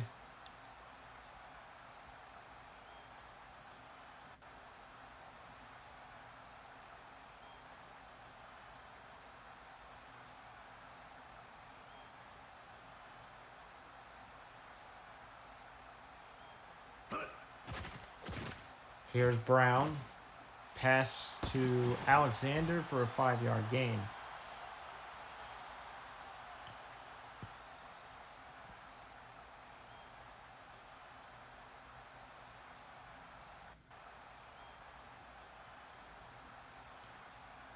Hike. And it's 3rd and 14 now.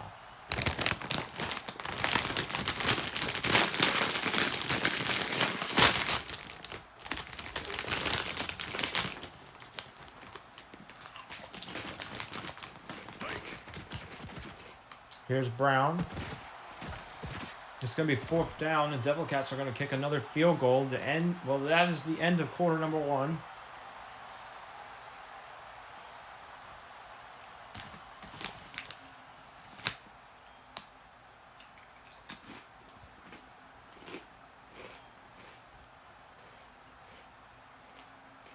Hike. PAT is good, but not by much. It's 6-0.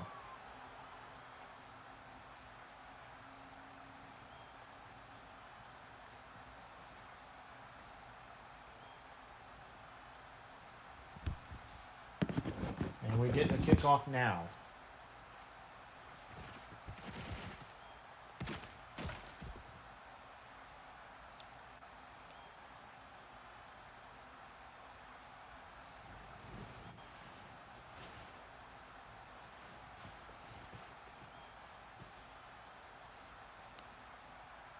Go.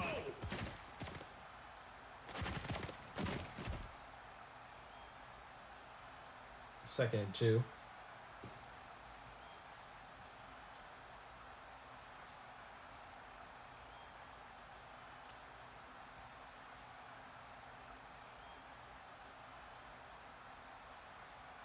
Sit hut. Here is Bishop.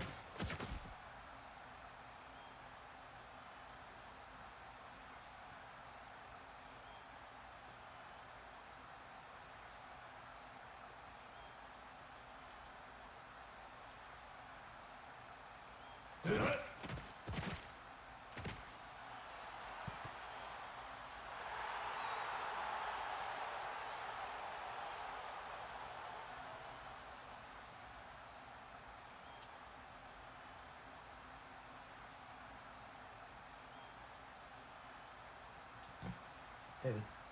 Cincinnati hasn't gotten much started today. Here's Andrews. Intercepted, and that Cincinnati's offense continues to struggle.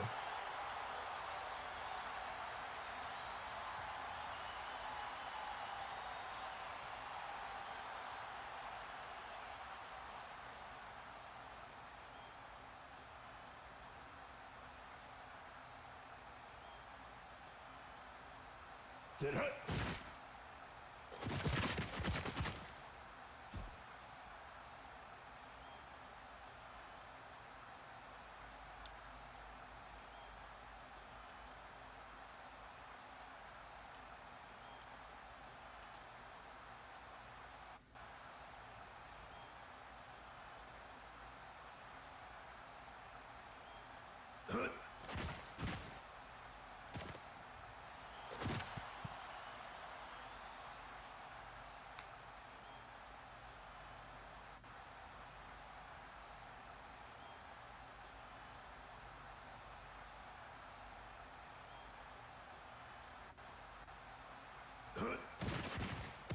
Here is Patterson, and it's going to be 3rd and 1.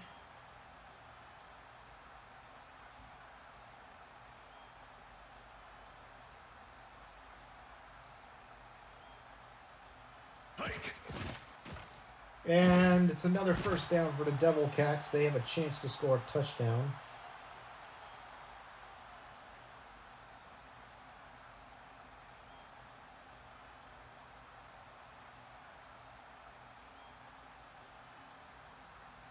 Sit hut.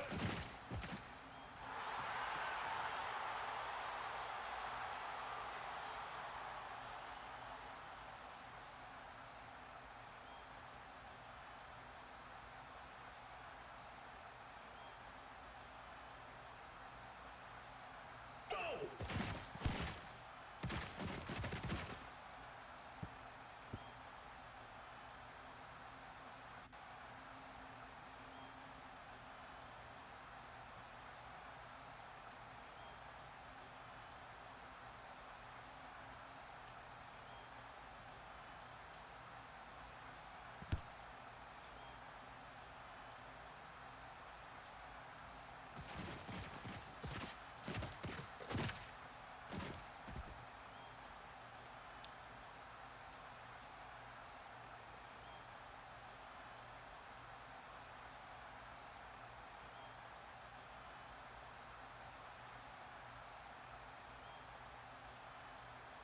Sit hike.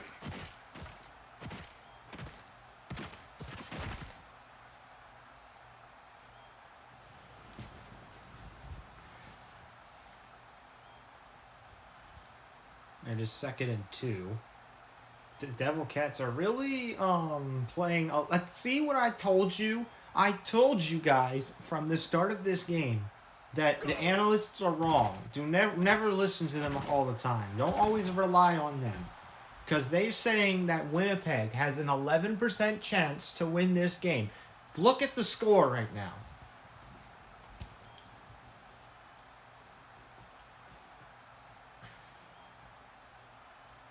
I don't think that's a team that has an 11% chance to win. I mean, yeah, sure, it's only a 2-possession lead right now, but it's only the second quarter. However, I did see worse, though.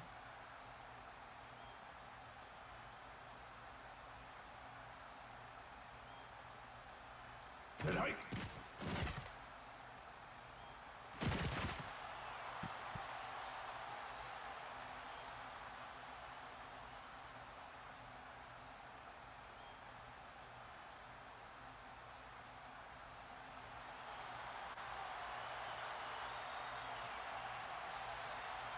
Sit hut.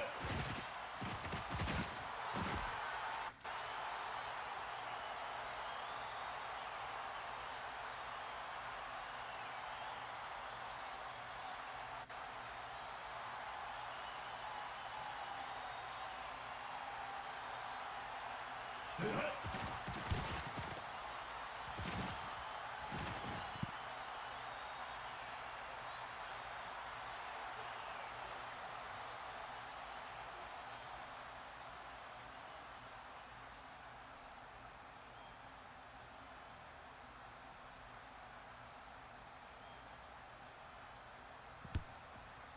Here's a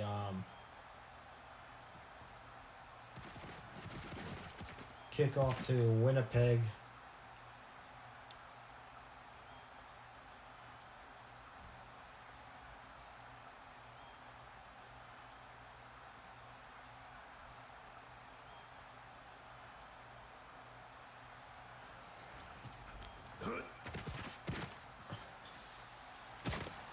Intercepted by Cincinnati. The Devil Cats have thrown another pick, and it looks like the Royals have a chance to do some damage now.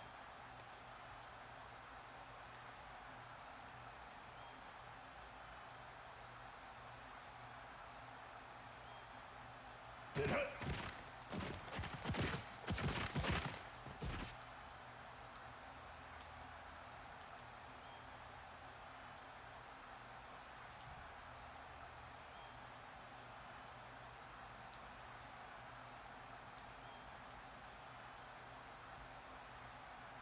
Strike.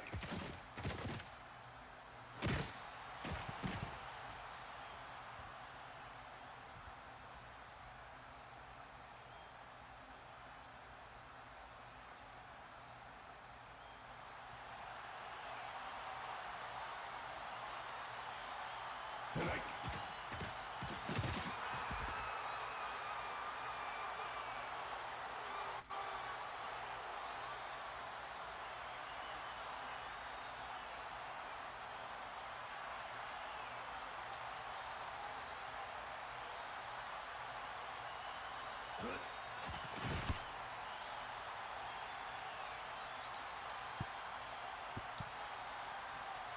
Okay. It is 1st and 10 for the Devil Cats after the Royals failed to score.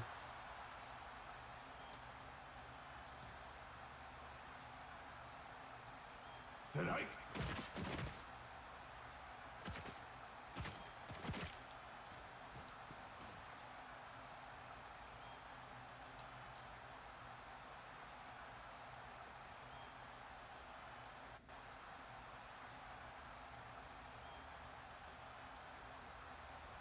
Go.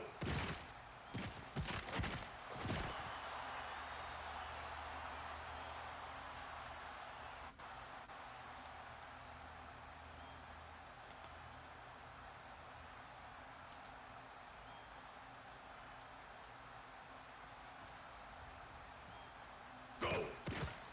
Here's a pass to Jennings. It's a 1st down for Winnipeg again.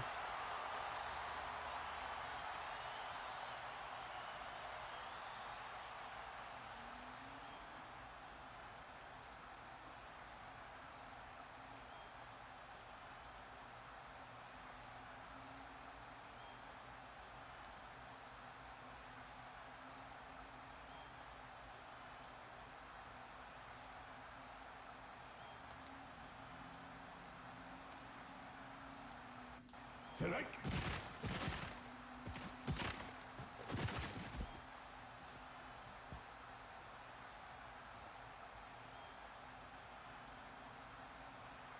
Strike.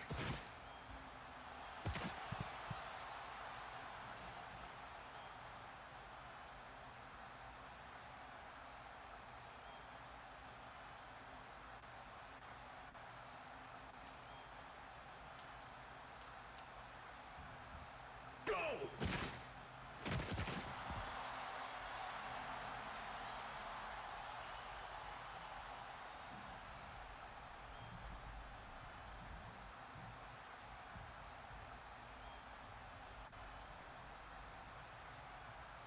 Hut.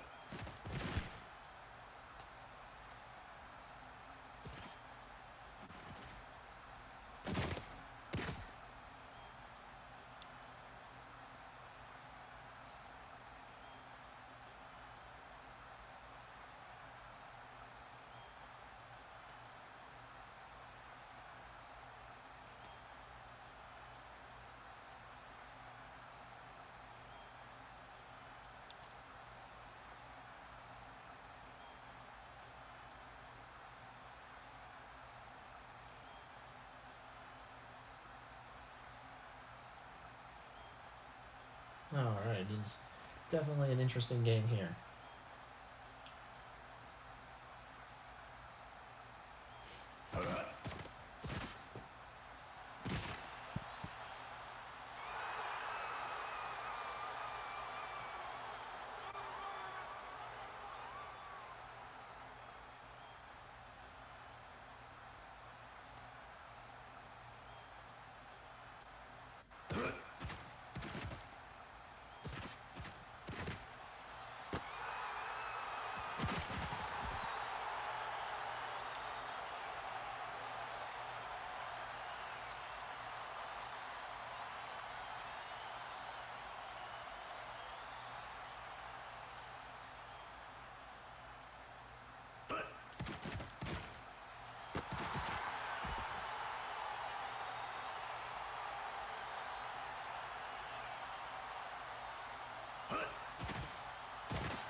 Another touchdown from Winnipeg, another touchdown from Winnipeg. Hike.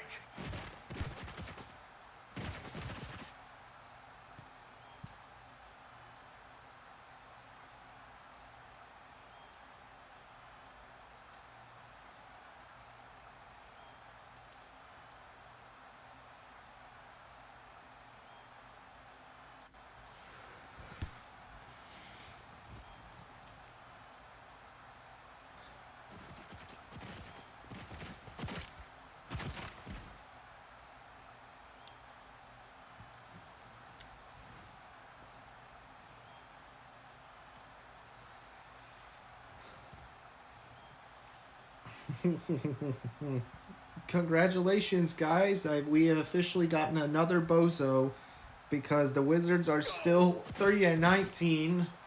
I hate this. I hate my team. I honestly hate being a Wizards fan. I cannot. It's impossible. Why? This is one of those days where I sometimes wish I wasn't born in Maryland, because my team happens to be the Washington Wizards. We are awful. We've been awful for years. There's something wrong with our team.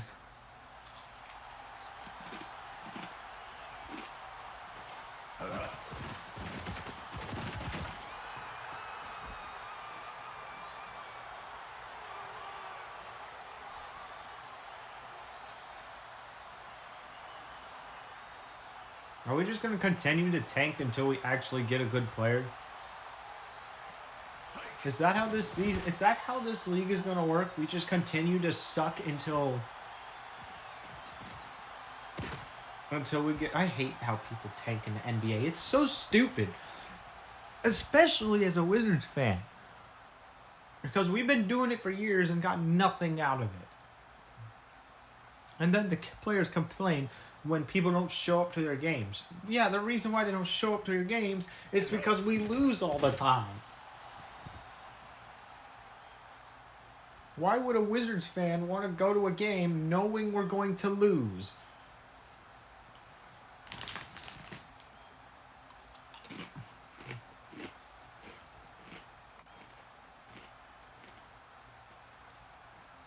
Tonight.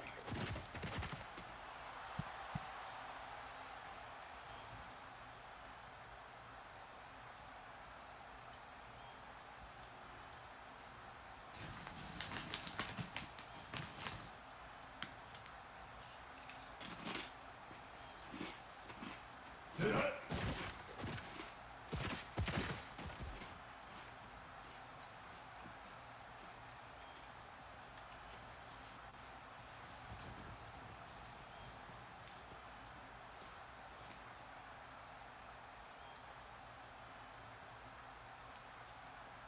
Tonight.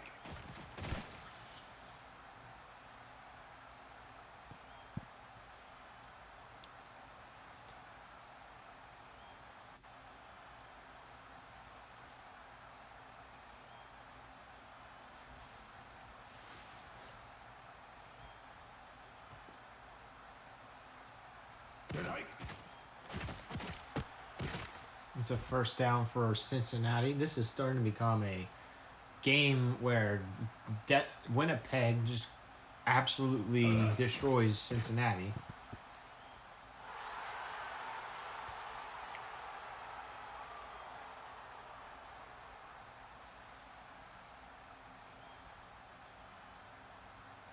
Who just pinged me in announcements? Hike.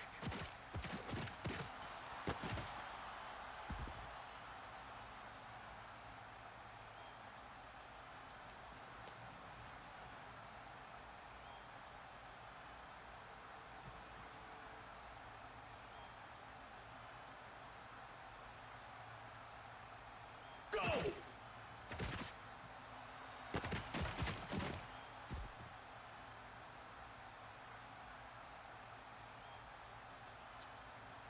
It's halftime, and so far, Winnipeg is up by a lot.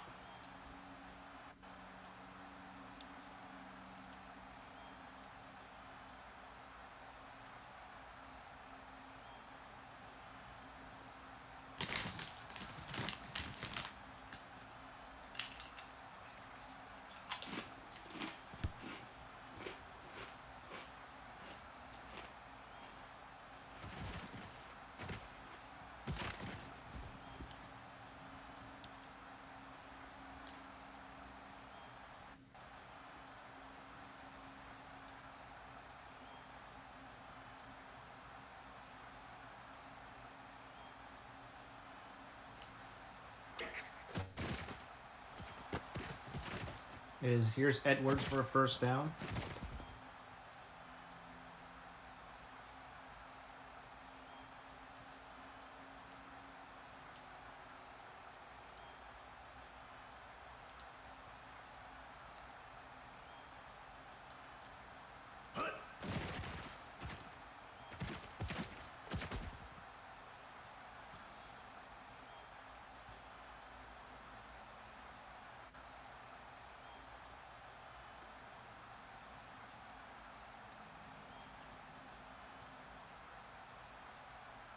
Here's Cincinnati on 2nd and 3.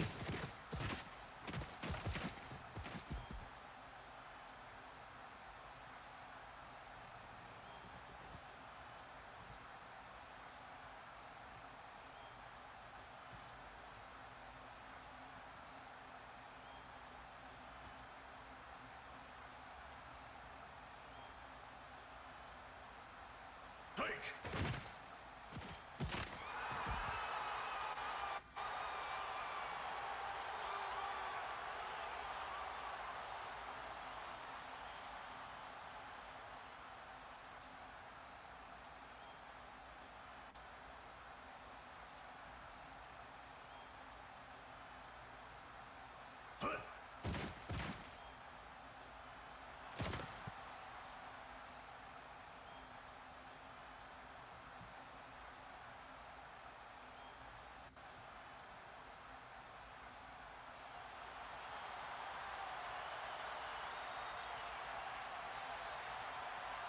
Sit up.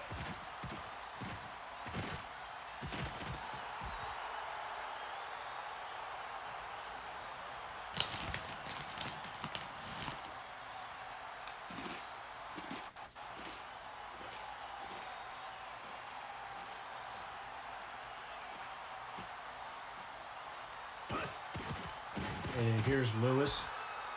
Loss of 1 yard. Turnover on downs. I don't know why Cincinnati went for it. I don't know what's happening anymore. Why would you go for it like that? If you can't even get 3 yards. I mean, I understand the call, but at the same time, your offense is not ready to go 3 yards in one drive all the time.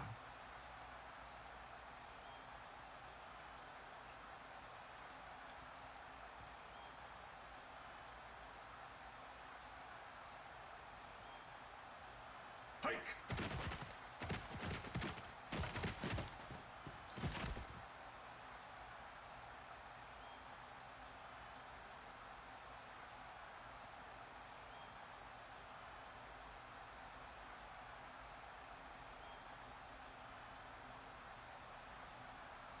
Sit hike.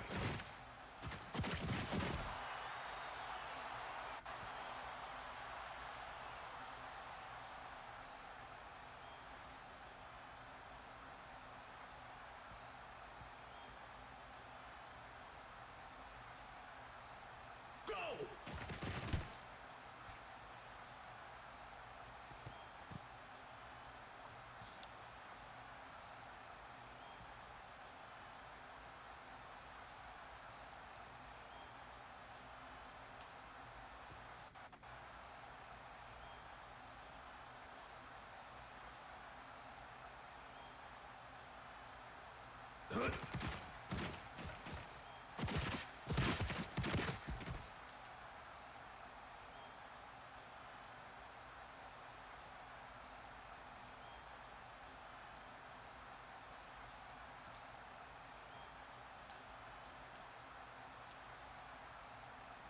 Hike.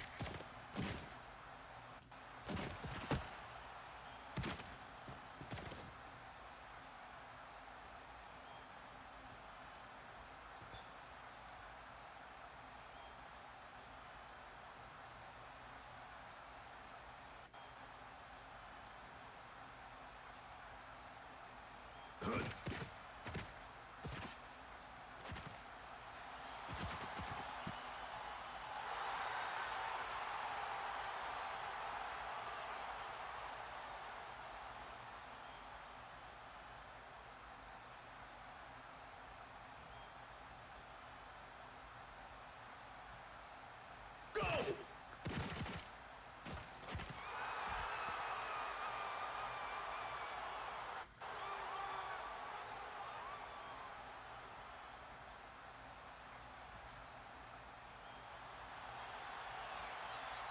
Oh, snap. Sorry, guys. I forgot to clear the notification.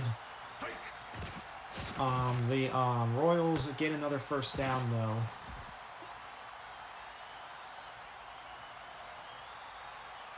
I need to plug it in my phone is what that looks like.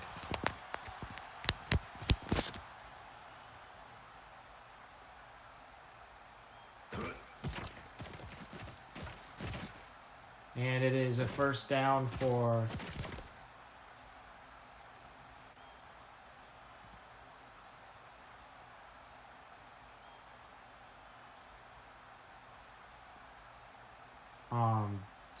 Cincinnati. I don't know what's going on this game. So, Access says, quote unquote, 11% chance for Winnipeg to win. That's what makes this funny. That's what makes this scoreline funny. They said that Winnipeg had an 11%. They said Cincinnati had an 89% chance of winning this game. Look how this has turned out so far. I mean, I get it. Cincinnati could still come back, but it doesn't seem like it's an 11% chance for Winnipeg to win. It must be higher than that.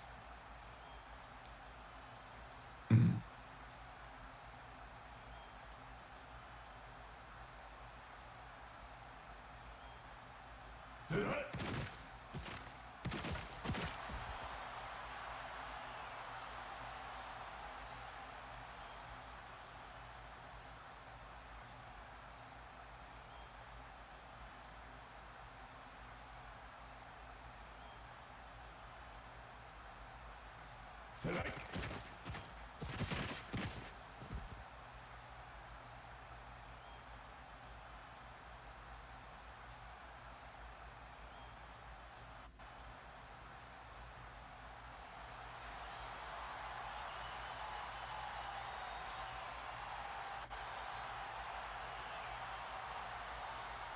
Go!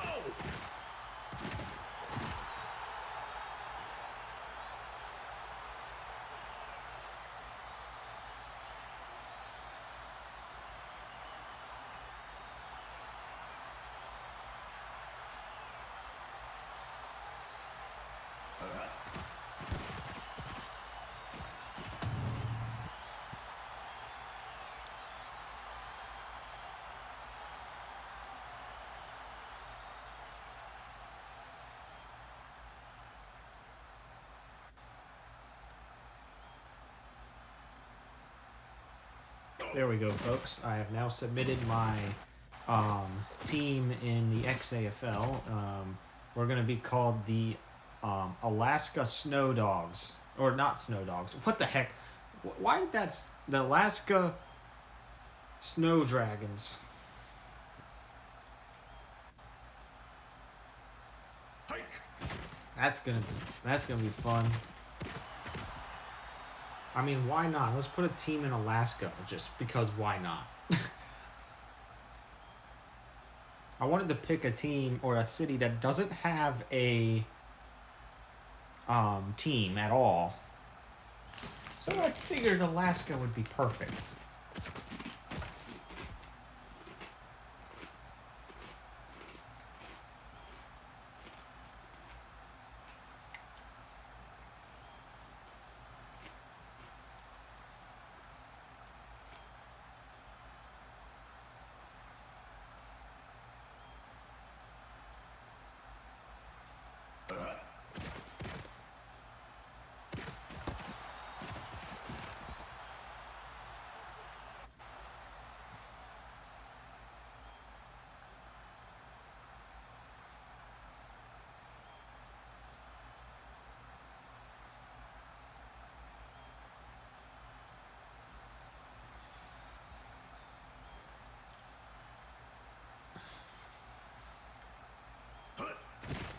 Here is Patterson. He gets a first down.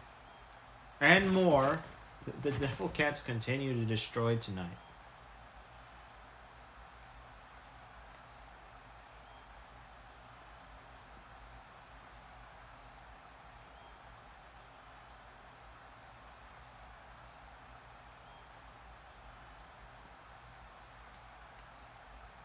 Hike.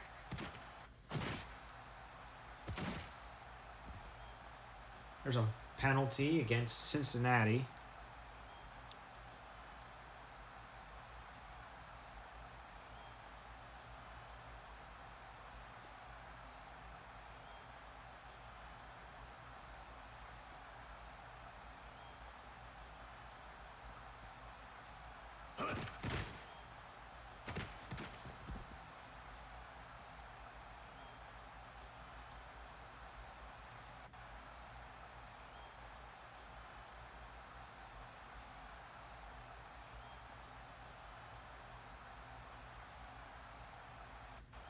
Tonight.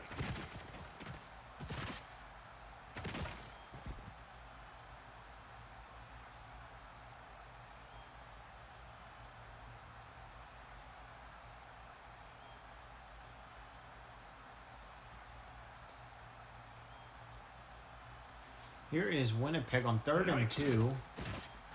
And Strickland, he gets a first down. It's 1st and goal for the Devil Cats.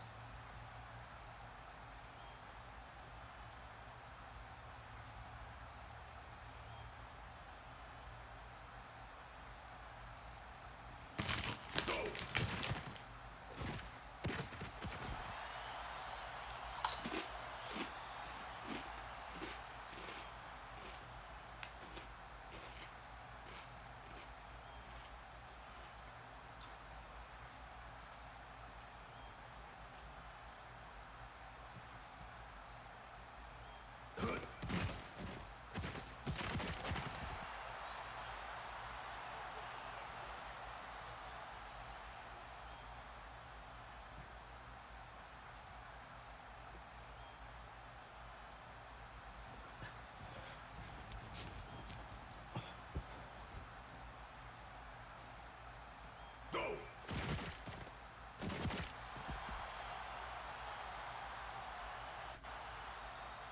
It's 4th and goal.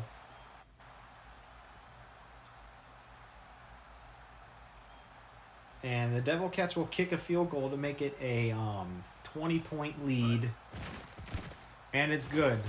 Well, you definitely know that the Devil Cats are going to win tonight. And Access says there was an 11% chance for them to win. Well, guess who's wrong and guess who's right? I said that Winnipeg was better than Cincinnati. Good job, Access.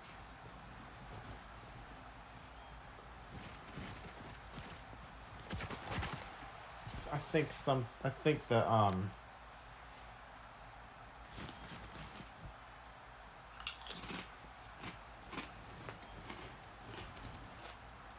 all 4 of those analysts said that Winnipeg was going to lose. Hike. Well, here's the thing. I'm the commissioner of this league. Those 4 fools don't know what they're talking about.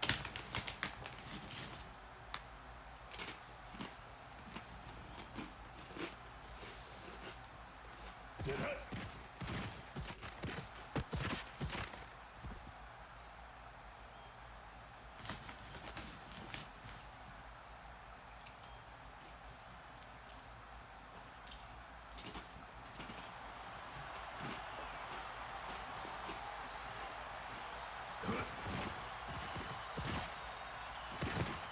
There's a first down for the Royals.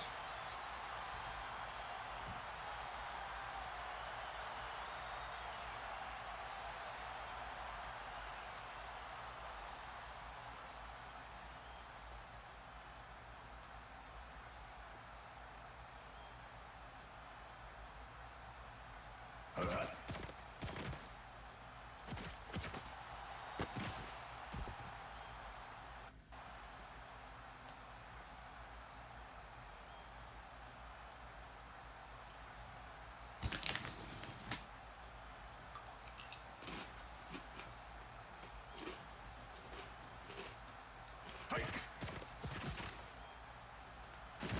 Here's a pass to Bennett. Touchdown Royals. That's their first touchdown of the game. However, it took them literally 37 minutes to do so. Go. It really shouldn't take 37 minutes to get your first touchdown. However, the Royals are now only down by 13.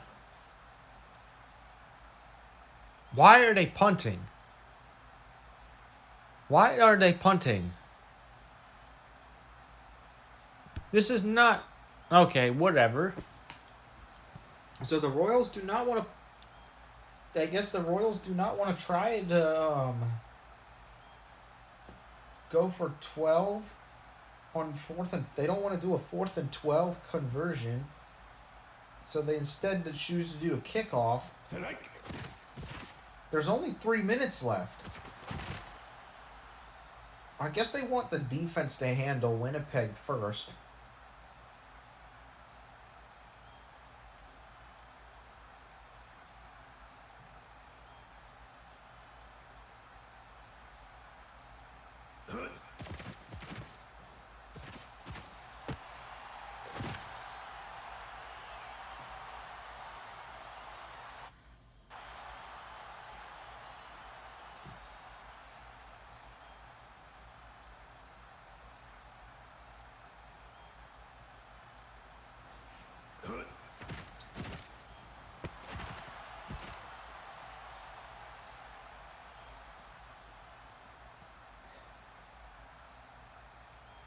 All right, it is 4th and 2.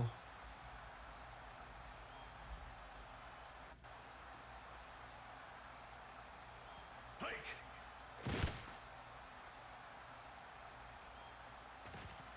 And Peters.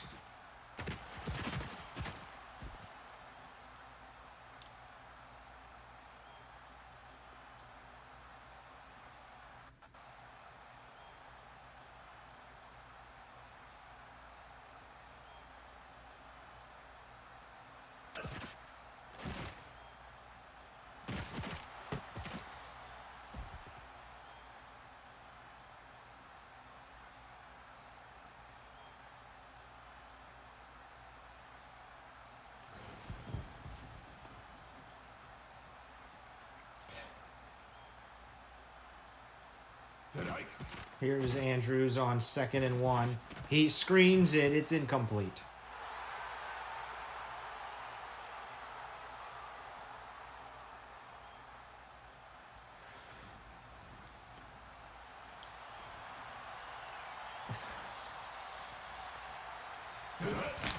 Here's Andrews. It's 4th down.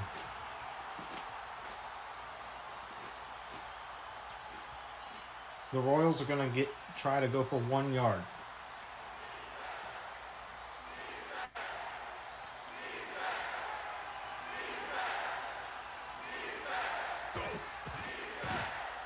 Andrews drops the ball. It's a turnover on downs, and the Devil Cats take over. What a day to be alive if you're Winnipeg.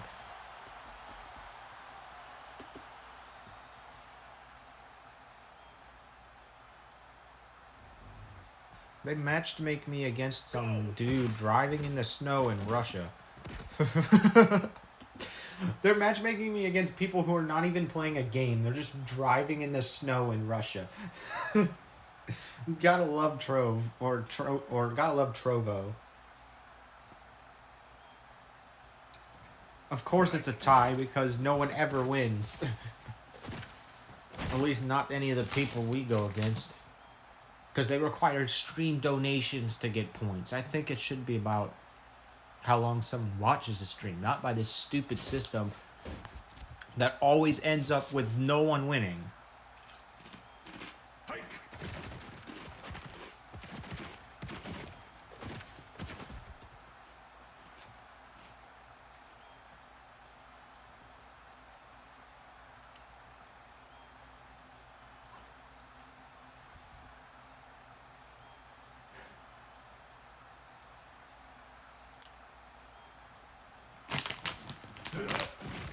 And that is it. The game is going to end 10-23. I don't believe it.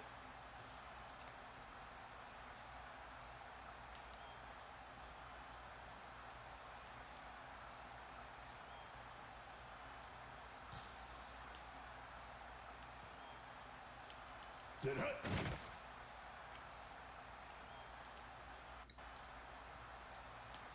The Winnipeg Devil... Actually, I do believe it because it's Cincinnati we're talking about.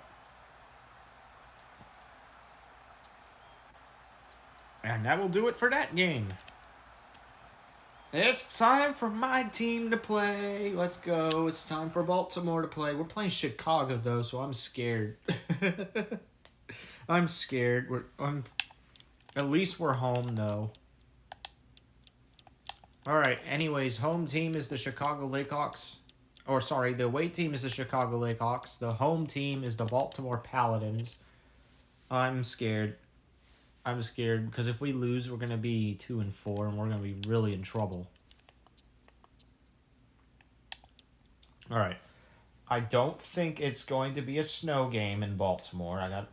Always have to check, though. No, don't you dare die on me.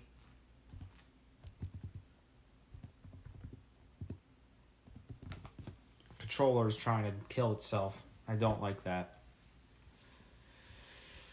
Okay, the weather is, yeah, as I expected. It is not snowing. It's clear outside.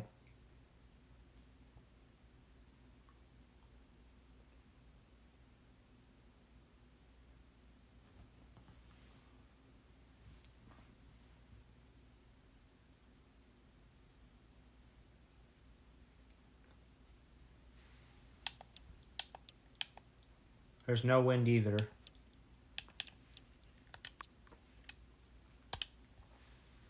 Alright, Paladins versus the Lakehawks. Please win, Baltimore. I mean, I know it's Chicago, but please. We're already in enough trouble.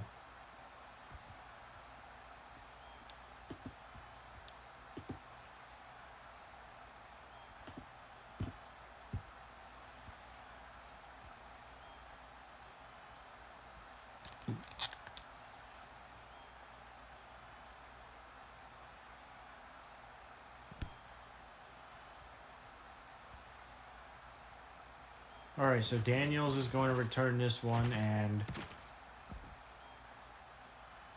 we're back in Baltimore again.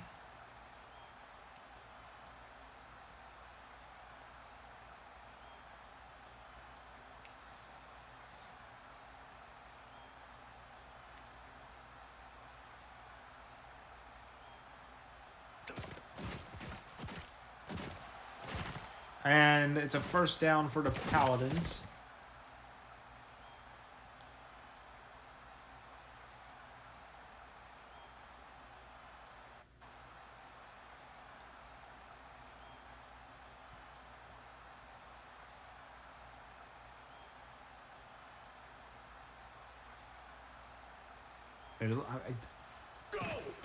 The Royals are now 3-3, by the way, after the loss.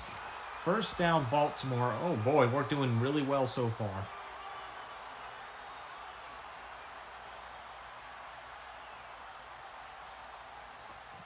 Oh, final. If we can beat Chicago, this would be one of the best things that happened to us this season. Oh, we got sacked. I spoke too soon. We got sacked. Why?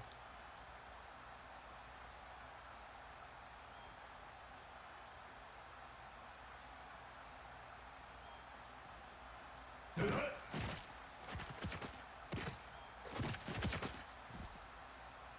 It's a 15-yard gain.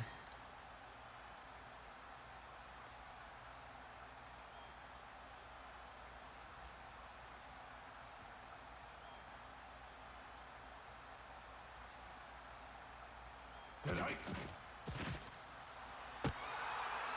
Touchdown, Baltimore. Bridges catches the catch, and the Paladins are up.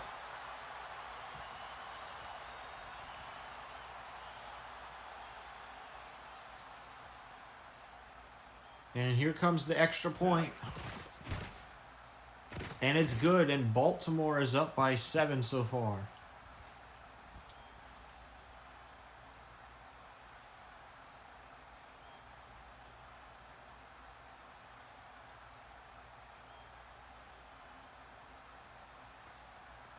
Let's see how the Lakehawks respond here.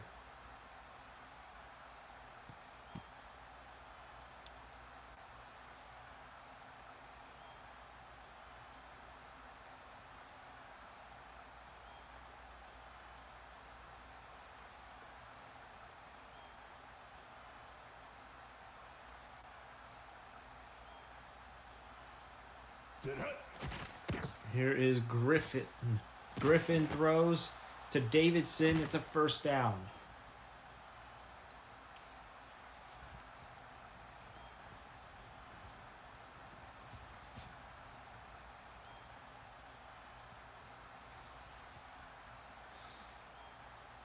Here's Chicago.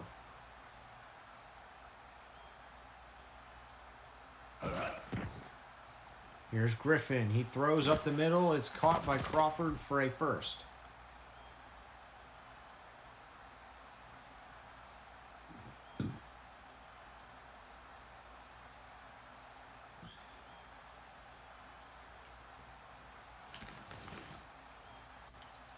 Tonight.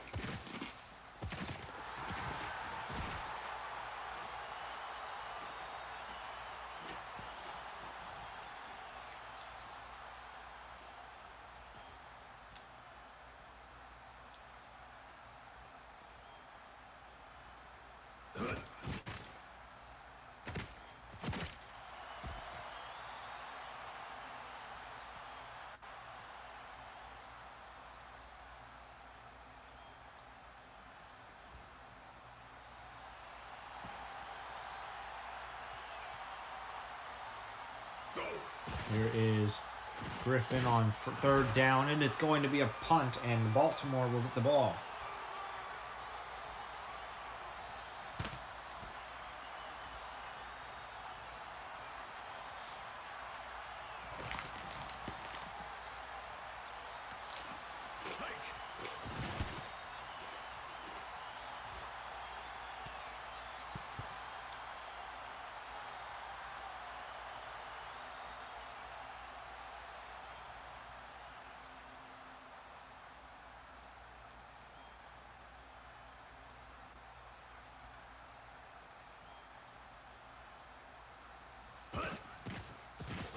Here is Matthews. He's going to throw a few yards ahead, 4-yard gain on the play.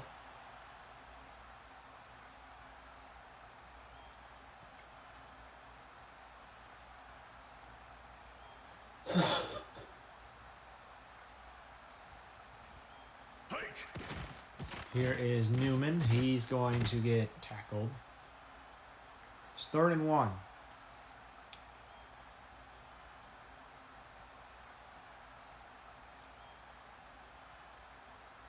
Let's see what Baltimore does here on this play. Tonight. It's going to be a screen, not a good decision. It's a loss of 6. That is something that is interesting. You don't see many plays like that one where you just throw the ball and lose 6 yards. John, what are you doing? Tonight. I'm already questioning the decisions that this quarterback makes, dude. And it's 4th down, and we had the punt, and Chicago starts on the 45-yard line.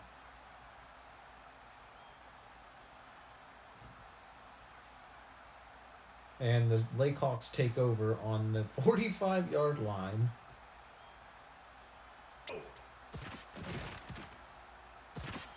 Deep pass, it's wide open and incomplete as it was overthrown.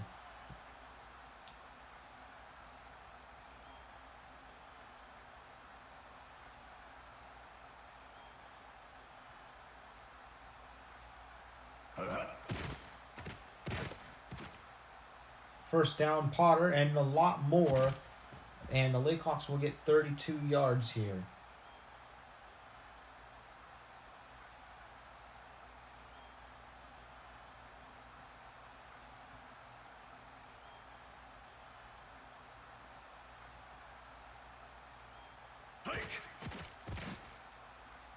Here's Griffin. It's going to be a 7-yard gain. It's 2nd down.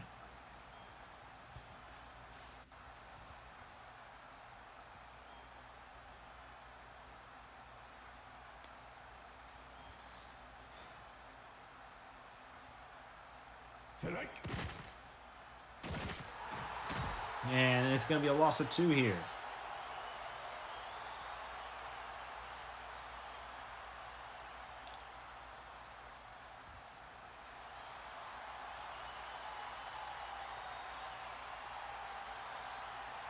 Go.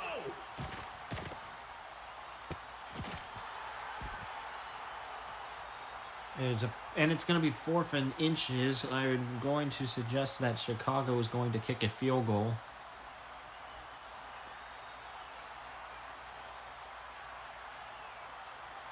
Tonight. And it's good. It's 7-3 now.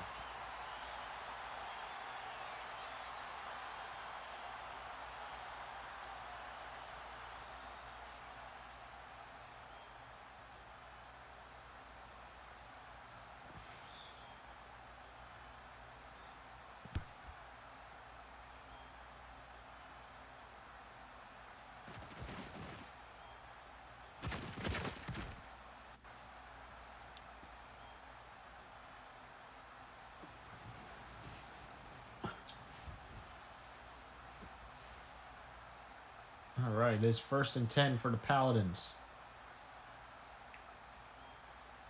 Tonight. Here's Newman. It's gonna. Why do we continue? Why do we step back like 5 yards we step back like 10 yards and then start a run? What in the earth are these plays? How do you lose 5 yards on a run? Newman's gonna get 13 yards. It's actually 3rd and 1 though, so I guess there was enough inches for it to count as an extra yard.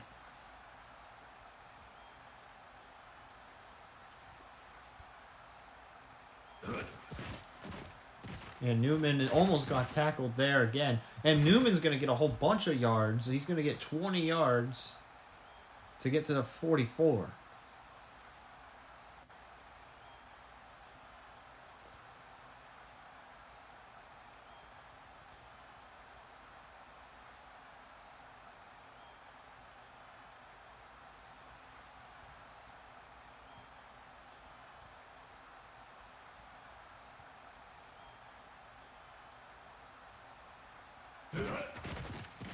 Here's the screen. What the frick? He was out of bounds. That's 2nd down.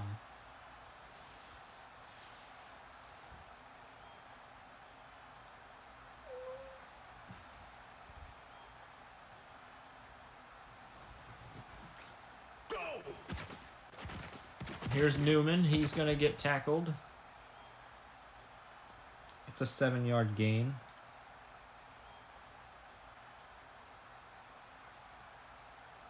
Third and 3. Let's see what the Paladins come up with. Tonight. Pass to Daniels is good.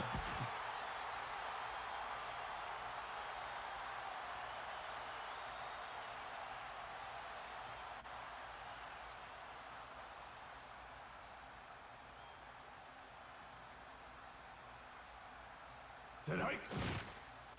Here's Newman. And it's going to be a gain of 5 on this play.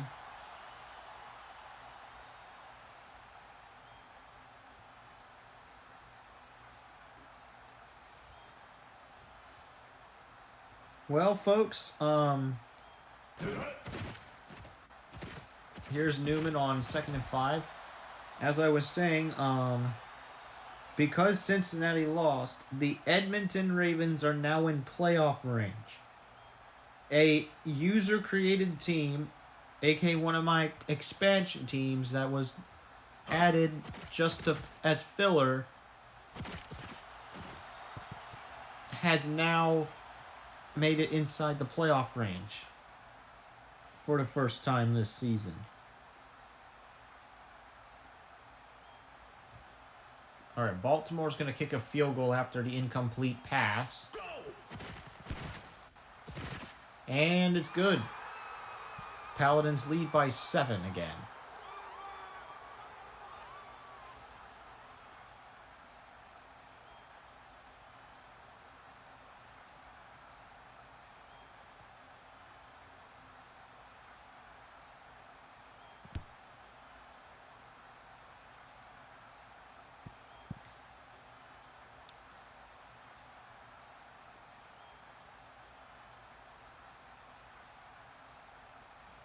All right, it's going to be first down for Chicago.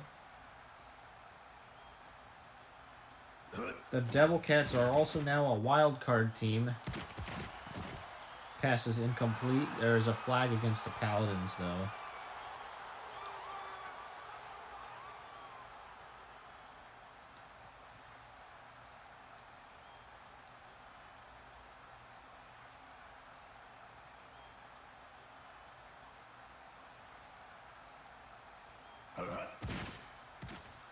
Here's Chicago on first down. It's going to be an 8-yard gain on the play.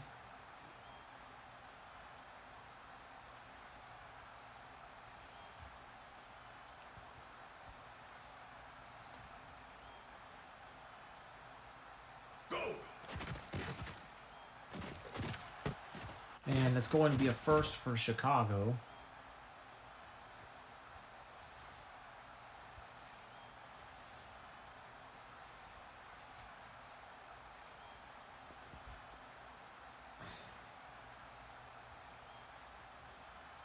Go. Here's Potter. It's going to be a gain of 1 yard.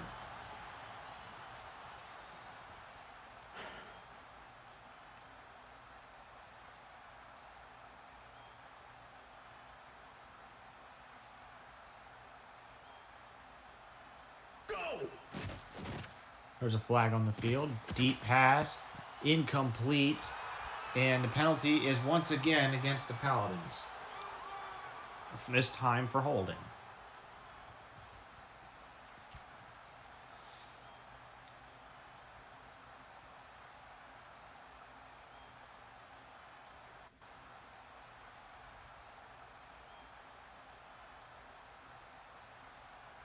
Hike. Here's Griffin. He throws it deep. Caught by Parks. Why did I read it as Pax? 32-yard gain on the play, and it is 1st and 10 on the 21-yard line.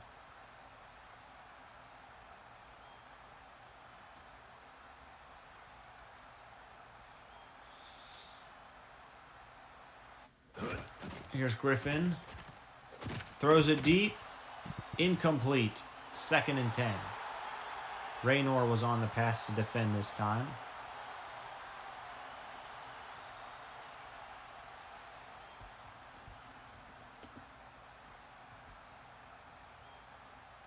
Hike.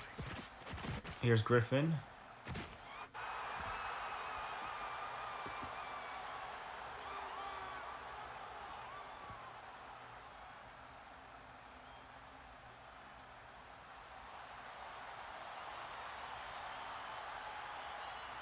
There's a lot of streamers from Russia right now on Trovo. Pass to Davison. It is going to be a 29-yard gain, and it's a first down.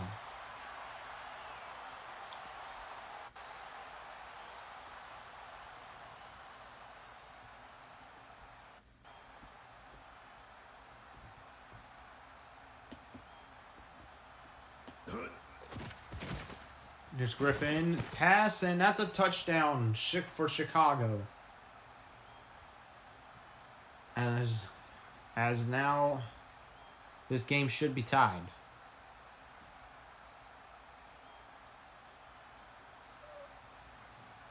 Then hike.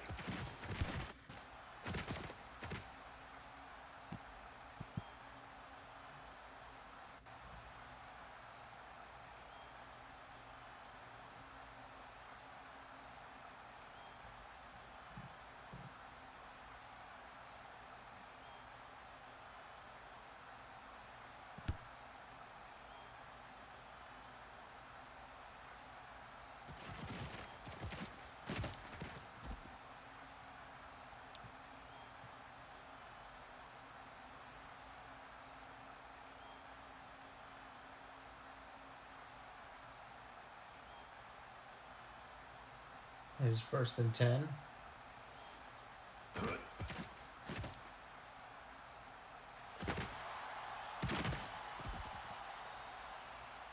And it's 2nd and 4.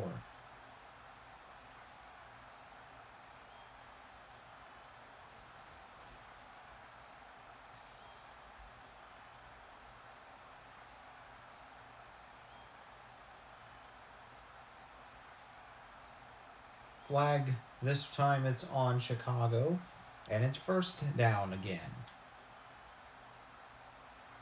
Paladins now have another first down.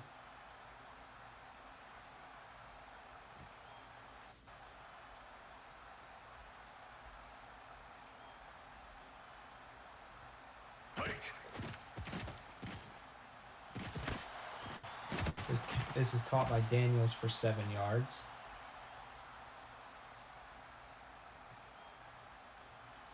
And we hit the 2-minute warning here in Baltimore, Maryland.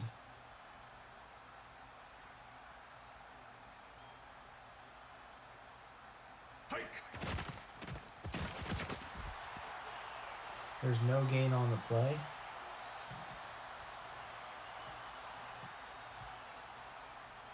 It's 3rd and 3.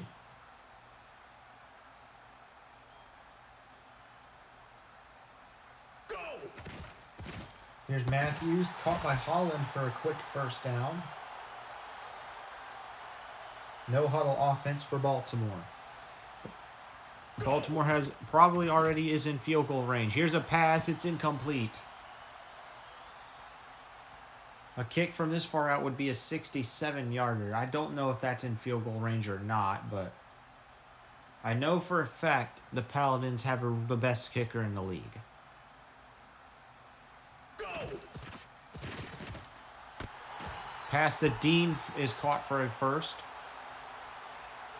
No huddle offense for Baltimore. Said hike. The quick throw is incomplete, and Paladins will get a chance to talk things over.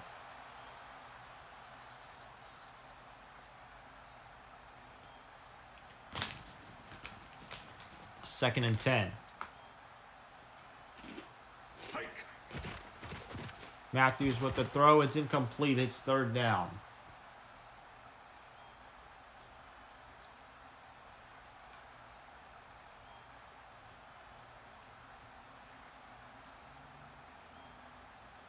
John is now 9 and 14 today. One of them was for a loss. One of those 9 was for a loss. 2-yard gain on this play. It is 4th and 8, and the Paladins will kick a field goal. There's no huddle on the kick. Kick is out, and it's good. The Paladins will take the lead here again. 13-10 is the score now.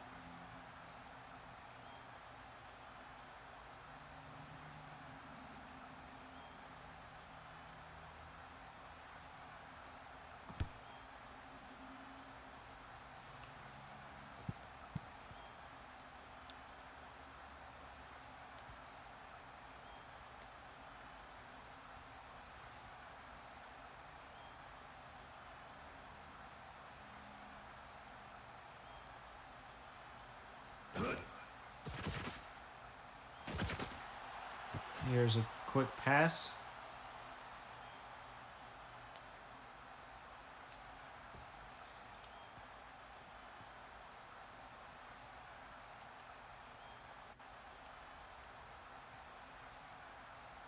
Said hike.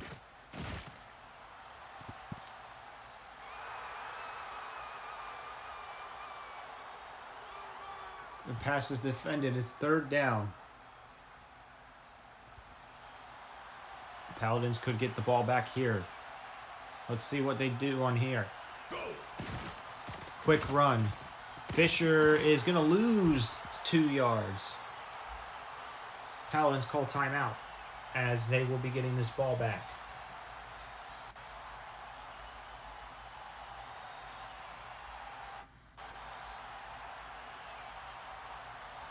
Said hike. Here's Daniels.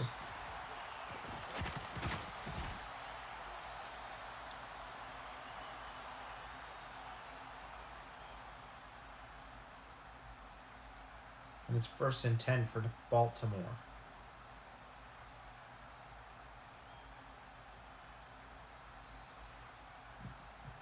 Hike. Here's Matthews with the throw up deep. It's incomplete.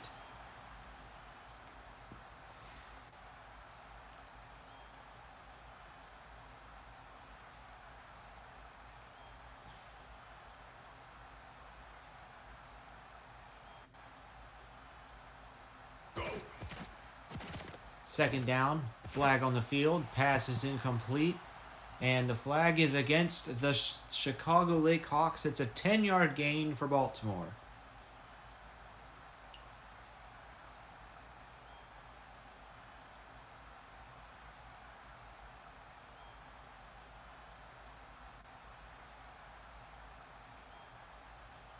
Sit hut. Here's a pass to Holland. It's going to be a 2-yard loss.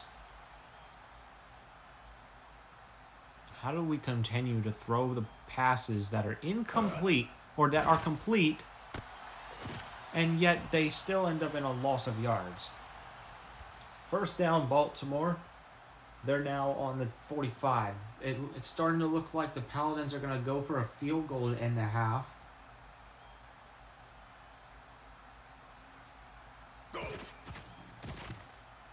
Deep pass, incomplete. I think the Paladins might have one or two more throws.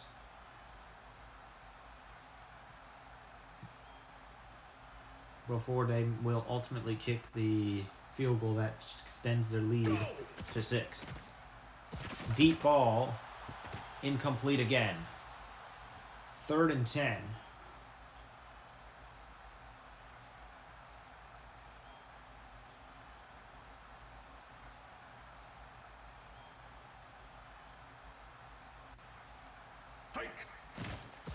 Quick pass, caught by Bridges. First down, Baltimore. Timeout called. Let's see what they decide to do here. There's 10 seconds left. They're going to bring out the field goal unit. Sit hike. Kick is good. And the Paladins lead by 6.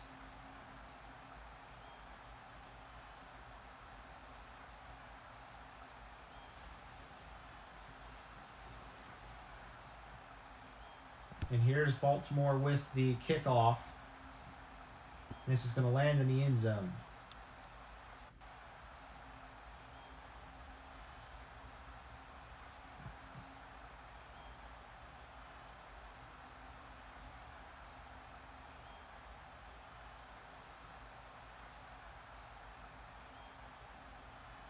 Hike. Here's Griffin. Caught by Crawford. Chicago calls a timeout. There's 1 second left. It's Minnesota's favorite number. Hike.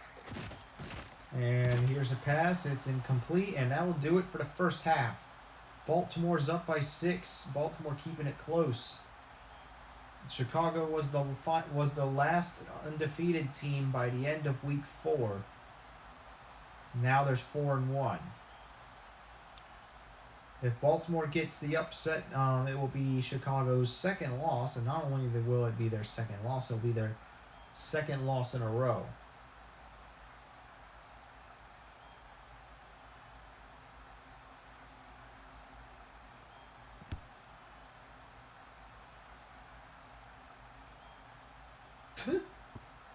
It hits the crossbar and goes out.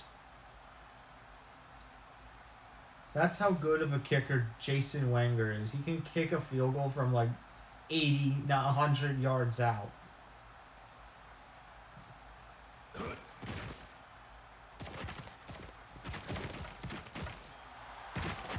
going to be a 3-yard gain on this play.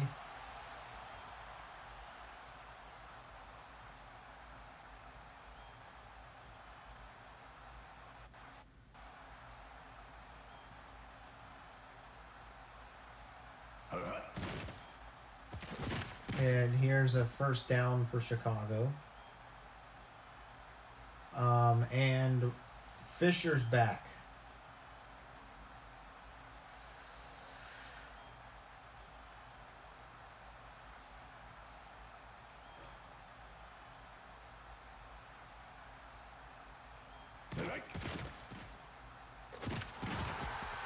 And it's a loss of 1 on this play.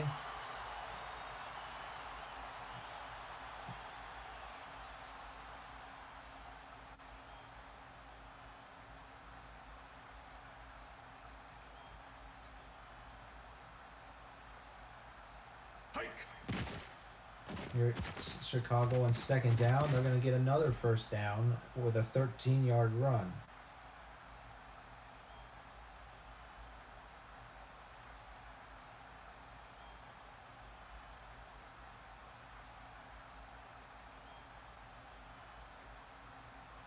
Go.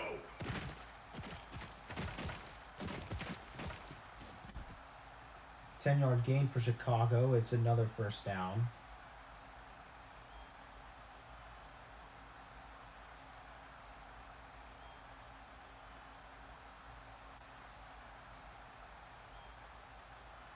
Set hike. Here's Griffin. Ball's thrown. It's deflected. It's second down.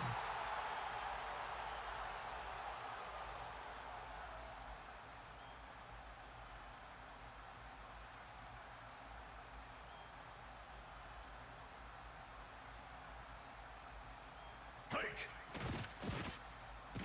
Here's Griffin with the pass. It's caught for 6 yards. It's 3rd and 4.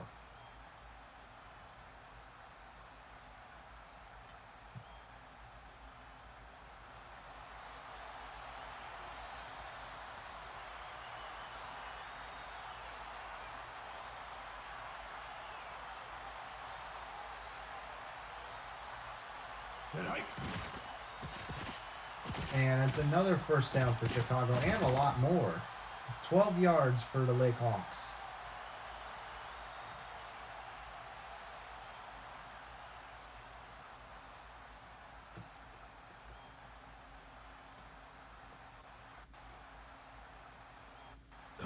There's a flag. And it's on Baltimore for offsides. This one's declined because it's another first down for the Lake Hawks.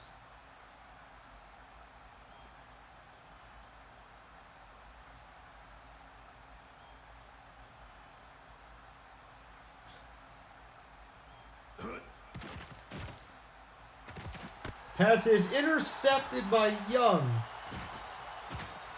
And the Baltimore Paladins have avoided a crisis.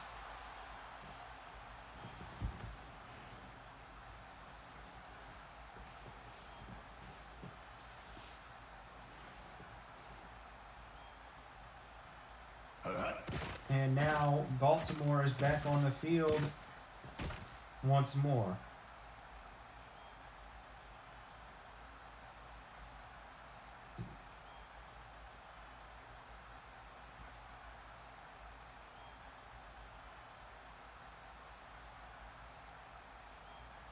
Set hike. Here's Matthews. He throws it really deep, and it's caught by Daniels for a 34-yard gain.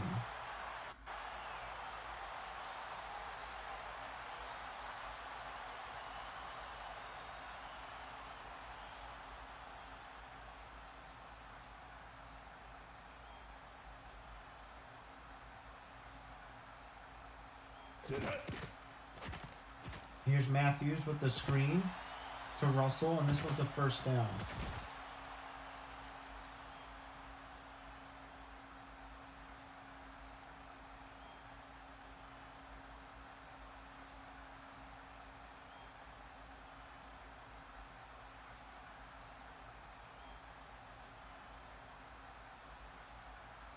Set hike. Here's a pass, quick pass to Newman. It's going to be a 5-yard gain.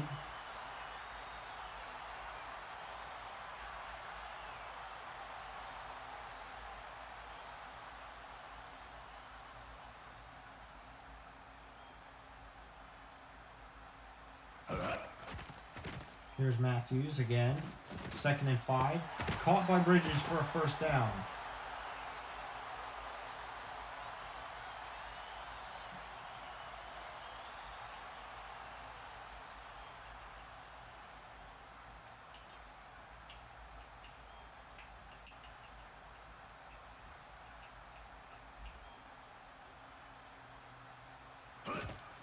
Here is Matthews on 1st and goal. Screen is incomplete as the receiver went in a circle.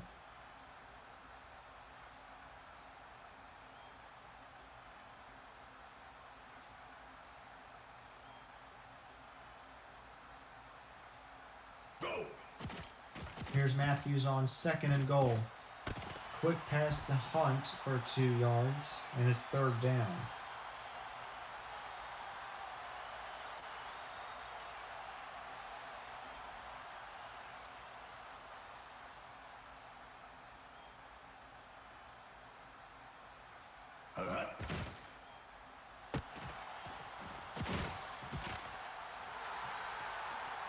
And that is a touchdown. Oh, no, it's not. This one's getting called back.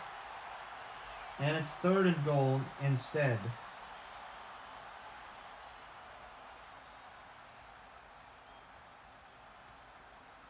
After the penalty, now Baltimore has to get 16 yards and score. Let's see what they decide to do here. And it's incomplete, and the Paladins will kick a field goal to extend their lead to 9. Baltimore's having trouble on scoring touchdowns tonight.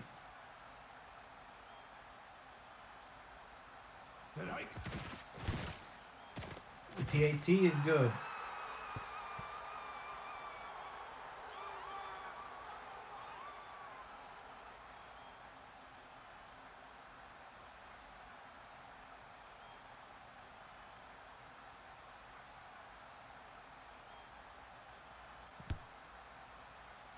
And now the Layhawks will get the ball.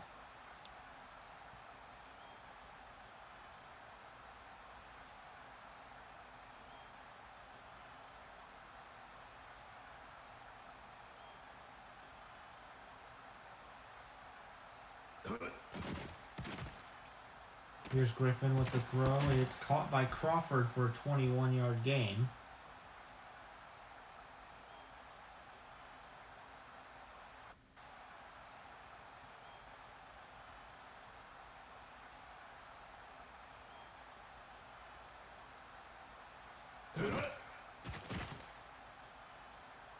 Here's a deep throw.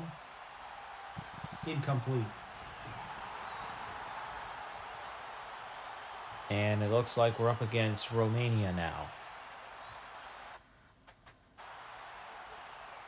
2nd and 10. Griffin with the throw. It's caught. It's a 2-yard gain on this play.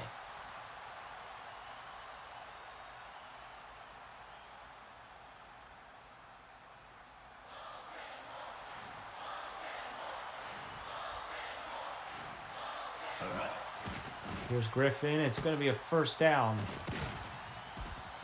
Chicago has a lot of good, talented players that allows them to get 1st downs with ease. That's how they managed to go 4-0. They're currently 4-1. I won't be surprised if Chicago scores. Here's a pass that's incomplete. And we begin the 4th quarter of this ball game on the 31-yard line, where the Layhawks are looking to shorten their lead a bit.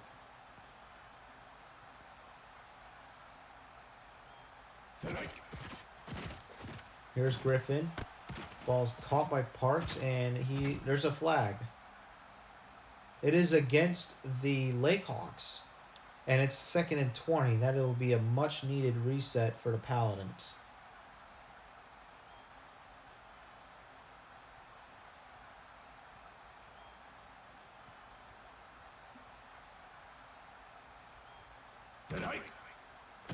Here's Griffin. He's going to throw deep, or not really too deep. It's a gain of 6. It's 3rd and 14 now.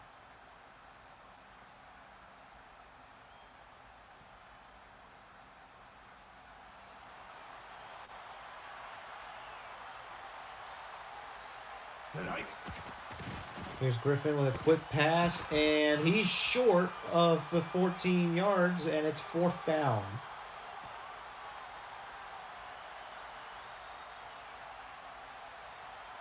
And the Layhawks will kick a field goal that shorten the lead to 6. Field goal is good. It is now 19-13 in Baltimore favor.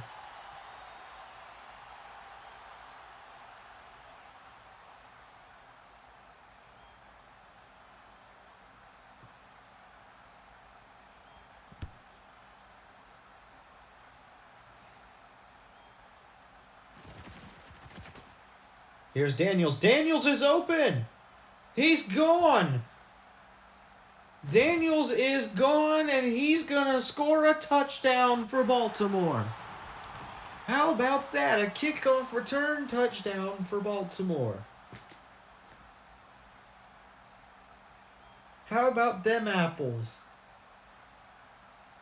The Paladins are going for 2. Tonight. And they get it. The Paladins lead by more. It is 27-13. And the Paladins are now up by 14 points. Rise up, Maryland. One of the greatest upsets this season is coming.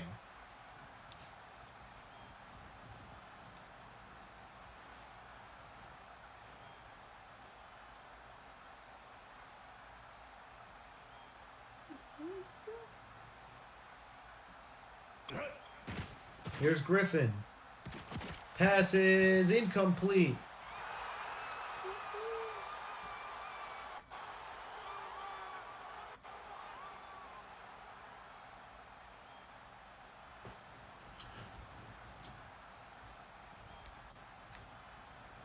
Tonight. Here's Griffin. Screen to Parks. It's going to be a first down.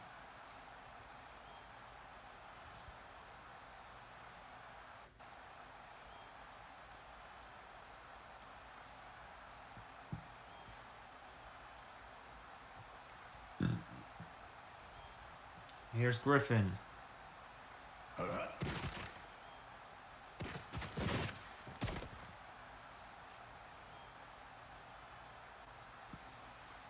Second and 3 for Chicago.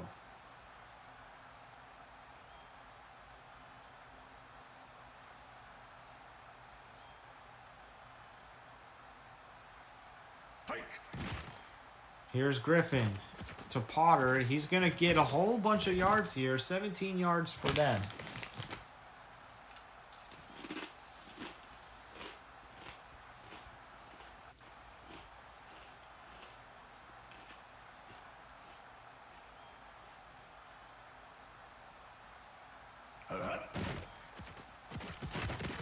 Here's Griffin. It is 2nd and 8.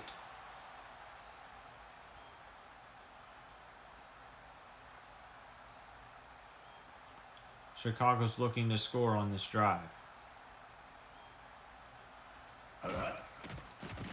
Here is Griffin.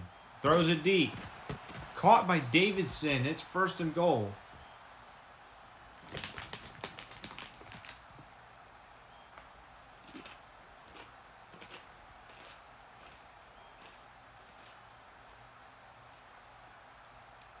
Chicago's looking to score a touchdown here.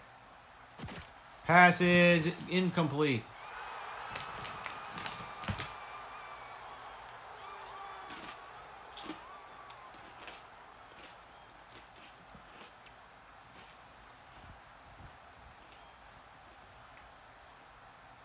Second and goal for the Lake Hawks. And he's... Oh, is he not in? He is not in. He is marked short.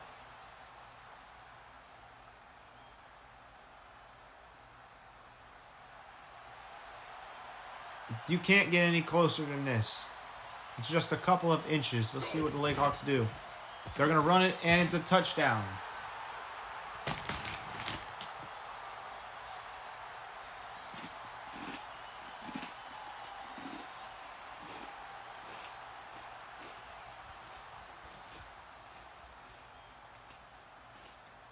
Hike.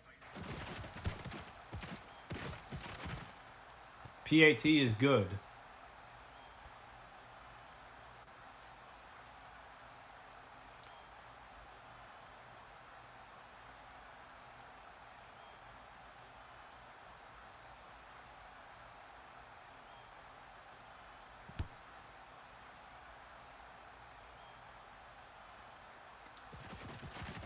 Paladins will run this one out to the 25-yard line.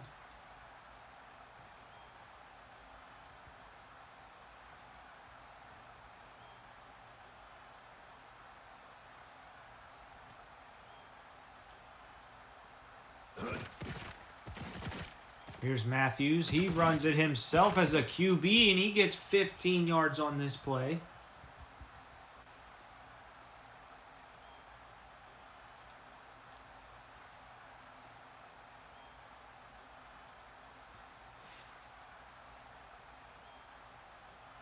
Then hike. Here's Newman.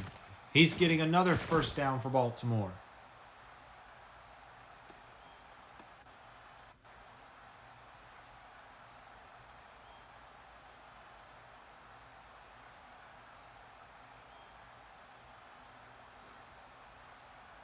Go.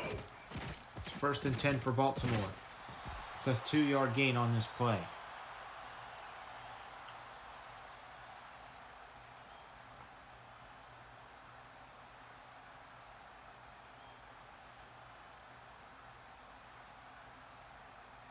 Then hike. Here's Matthews. He throws it. It's incomplete. It's 3rd and 8. Defended by Willis.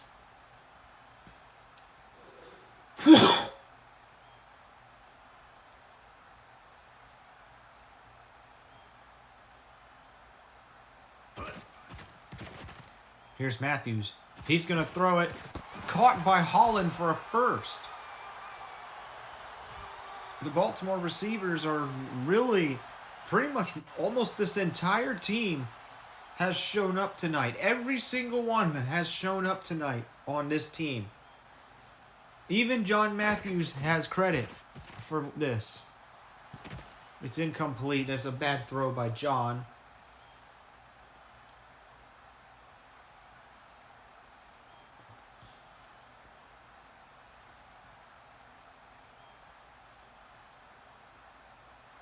Then hike.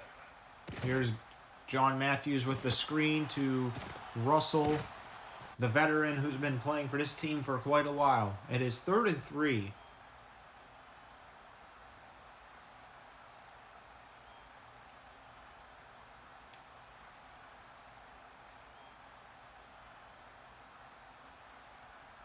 Players in motion. Then hike. Here's Matthews. It's incomplete. It is 4th down, and the Paladins will send their field goal unit to make a 2-possession lead for the offense.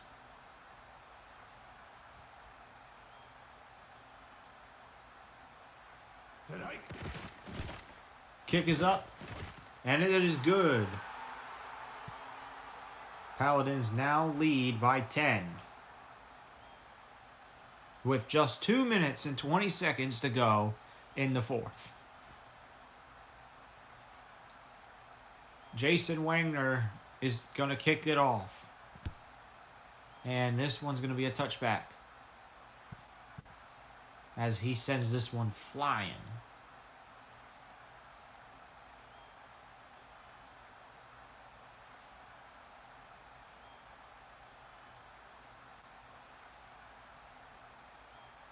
Hike.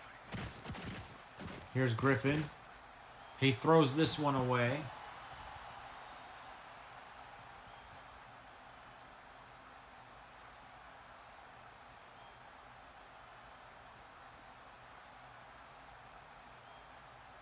Paladins are going to try to use as much defense as they can here. Pass is caught by Parks. That's going to be a 23-yard gain. Timeout Chicago. That is their first of the half. They have 2 left.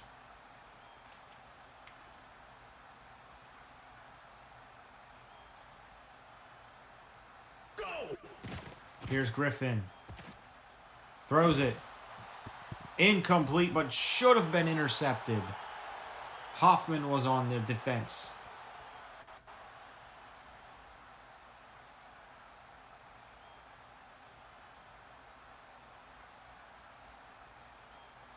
Hike. Here's Griffin on 2nd and 10. Another throw. Incomplete. It's 3rd down. And the 2-minute warning has expired.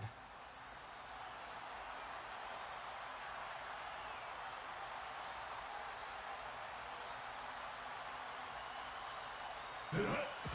Here's Griffin, and it is incomplete. It's 4th down. Layhawks are down by 10. They're going to have to go for it.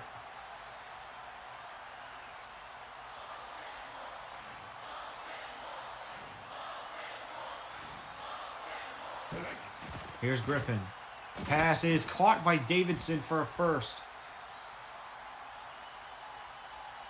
And the Chicago Layhawks will go no huddle offense. Griffin with the throw. Incomplete. 2nd and 10.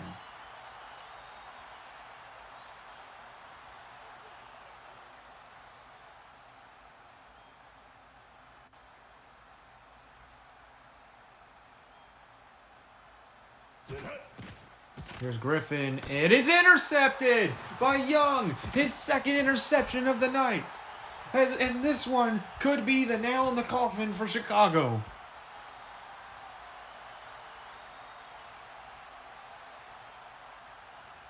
Rise up, Maryland. Set hut. Here's John Matthews. He's throwing it really far. Caught by Bridges. And it's going to be a Chicago timeout.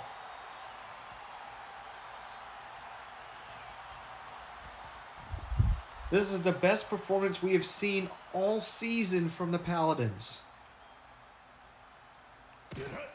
Here's John to Newman. And Layhawks will use their final timeout.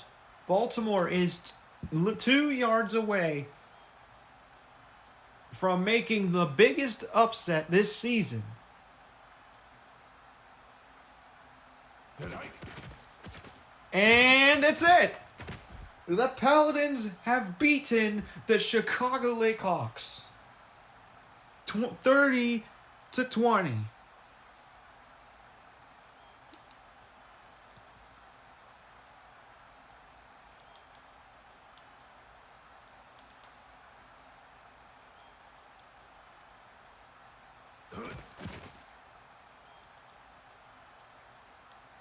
And that will do it here in Baltimore, Maryland. The Paladins are going to walk away with a win this week as they improve to 3-3 and are back into hunting the playoffs, or for the playoff race. And Chicago is left stunned as they get their 2nd loss of the season and a 2nd in a row.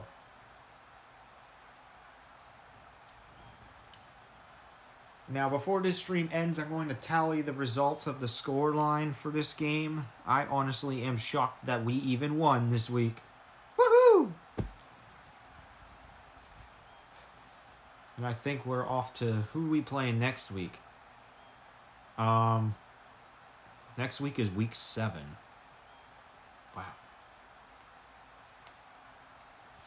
Wow. Next week the Paladins will be playing next Wednesday against the Cincinnati Royals. So this opponent should be easier than the Layhawks. Both teams are 3 and I guess our next opponent's going to be 3-3, just like Baltimore. So the winner is going to be above the other team, regardless. So as for the standings, well, for Chicago, they're now 4-2 with a point differential of 11. And I think the Layhawks are now in 3rd in the NFC North after the loss, as the Devil Cats move up to 2nd.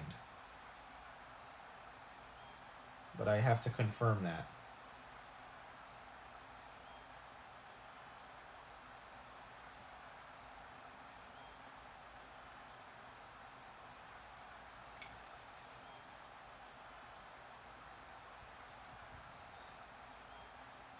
Maybe.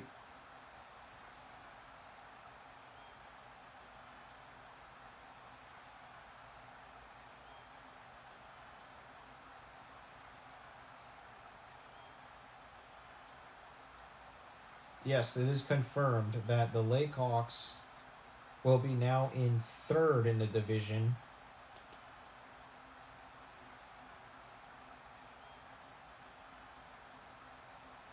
As Winnipeg moves up to the 2nd in the NFC North. And as for Baltimore,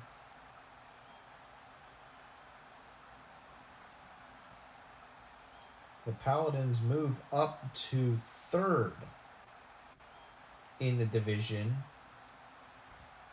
Actually, and if Pittsburgh loses, then the Paladins will move up to 2nd.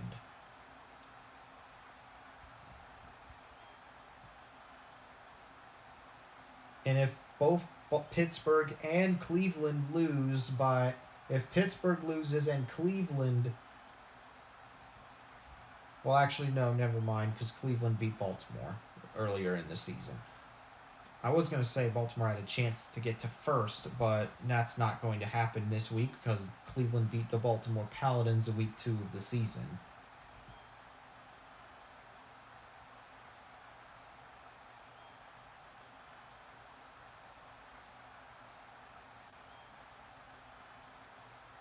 And I want to say, what a game. I didn't expect to win, but we won anyways. That's the good news for us this season. With the Paladins winning,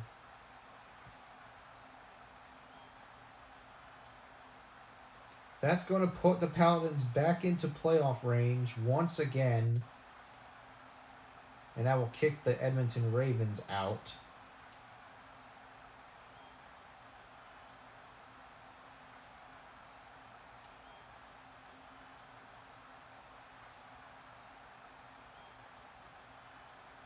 And as for Chicago, I got to figure out where they go because Chicago is now has a point differential of just 11.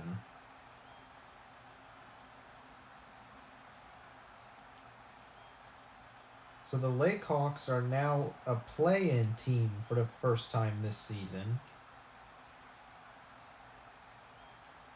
And Montreal moves back into the wild card range.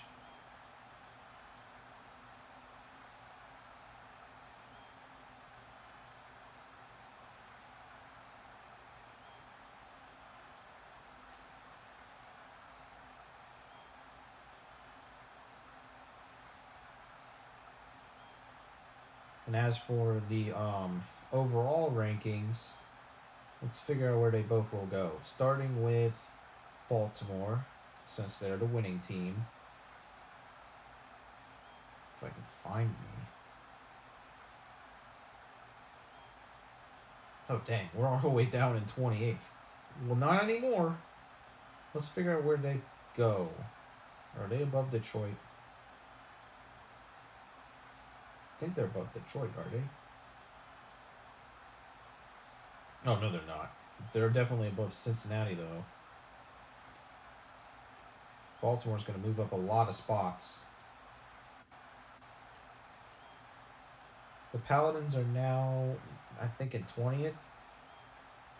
And as for Chicago,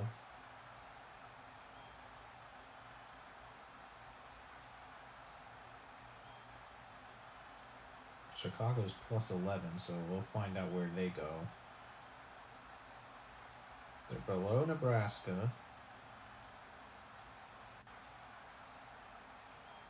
They're below Winnipeg. They're below Montreal. But they're not below Dallas. So the Lakehawks will go down to 11th.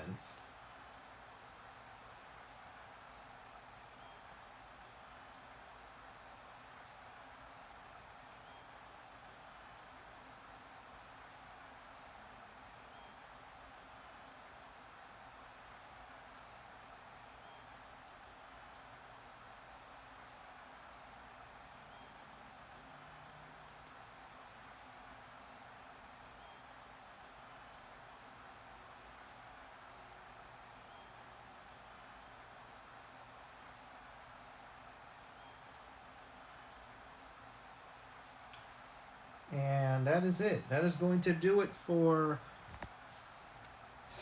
that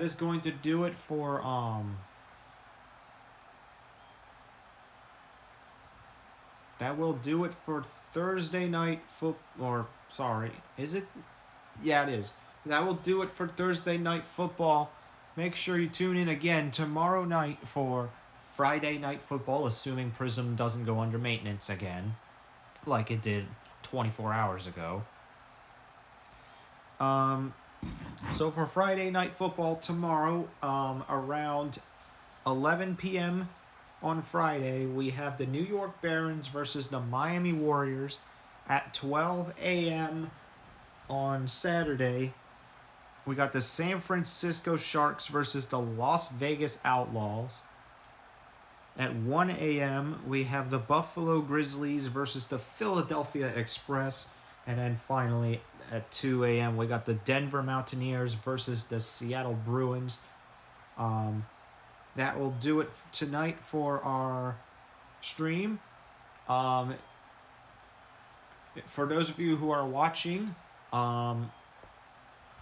if you're watching from YouTube, make sure you subscribe to my channel.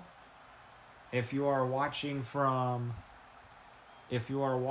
Twitch, make sure you follow. If you're watching from Kick, make sure you push the follow button as well. And if you're one of the very few people who are watching from Trovo, make sure you follow there as well, as we are live on 4 platforms for the first time in the history of this channel.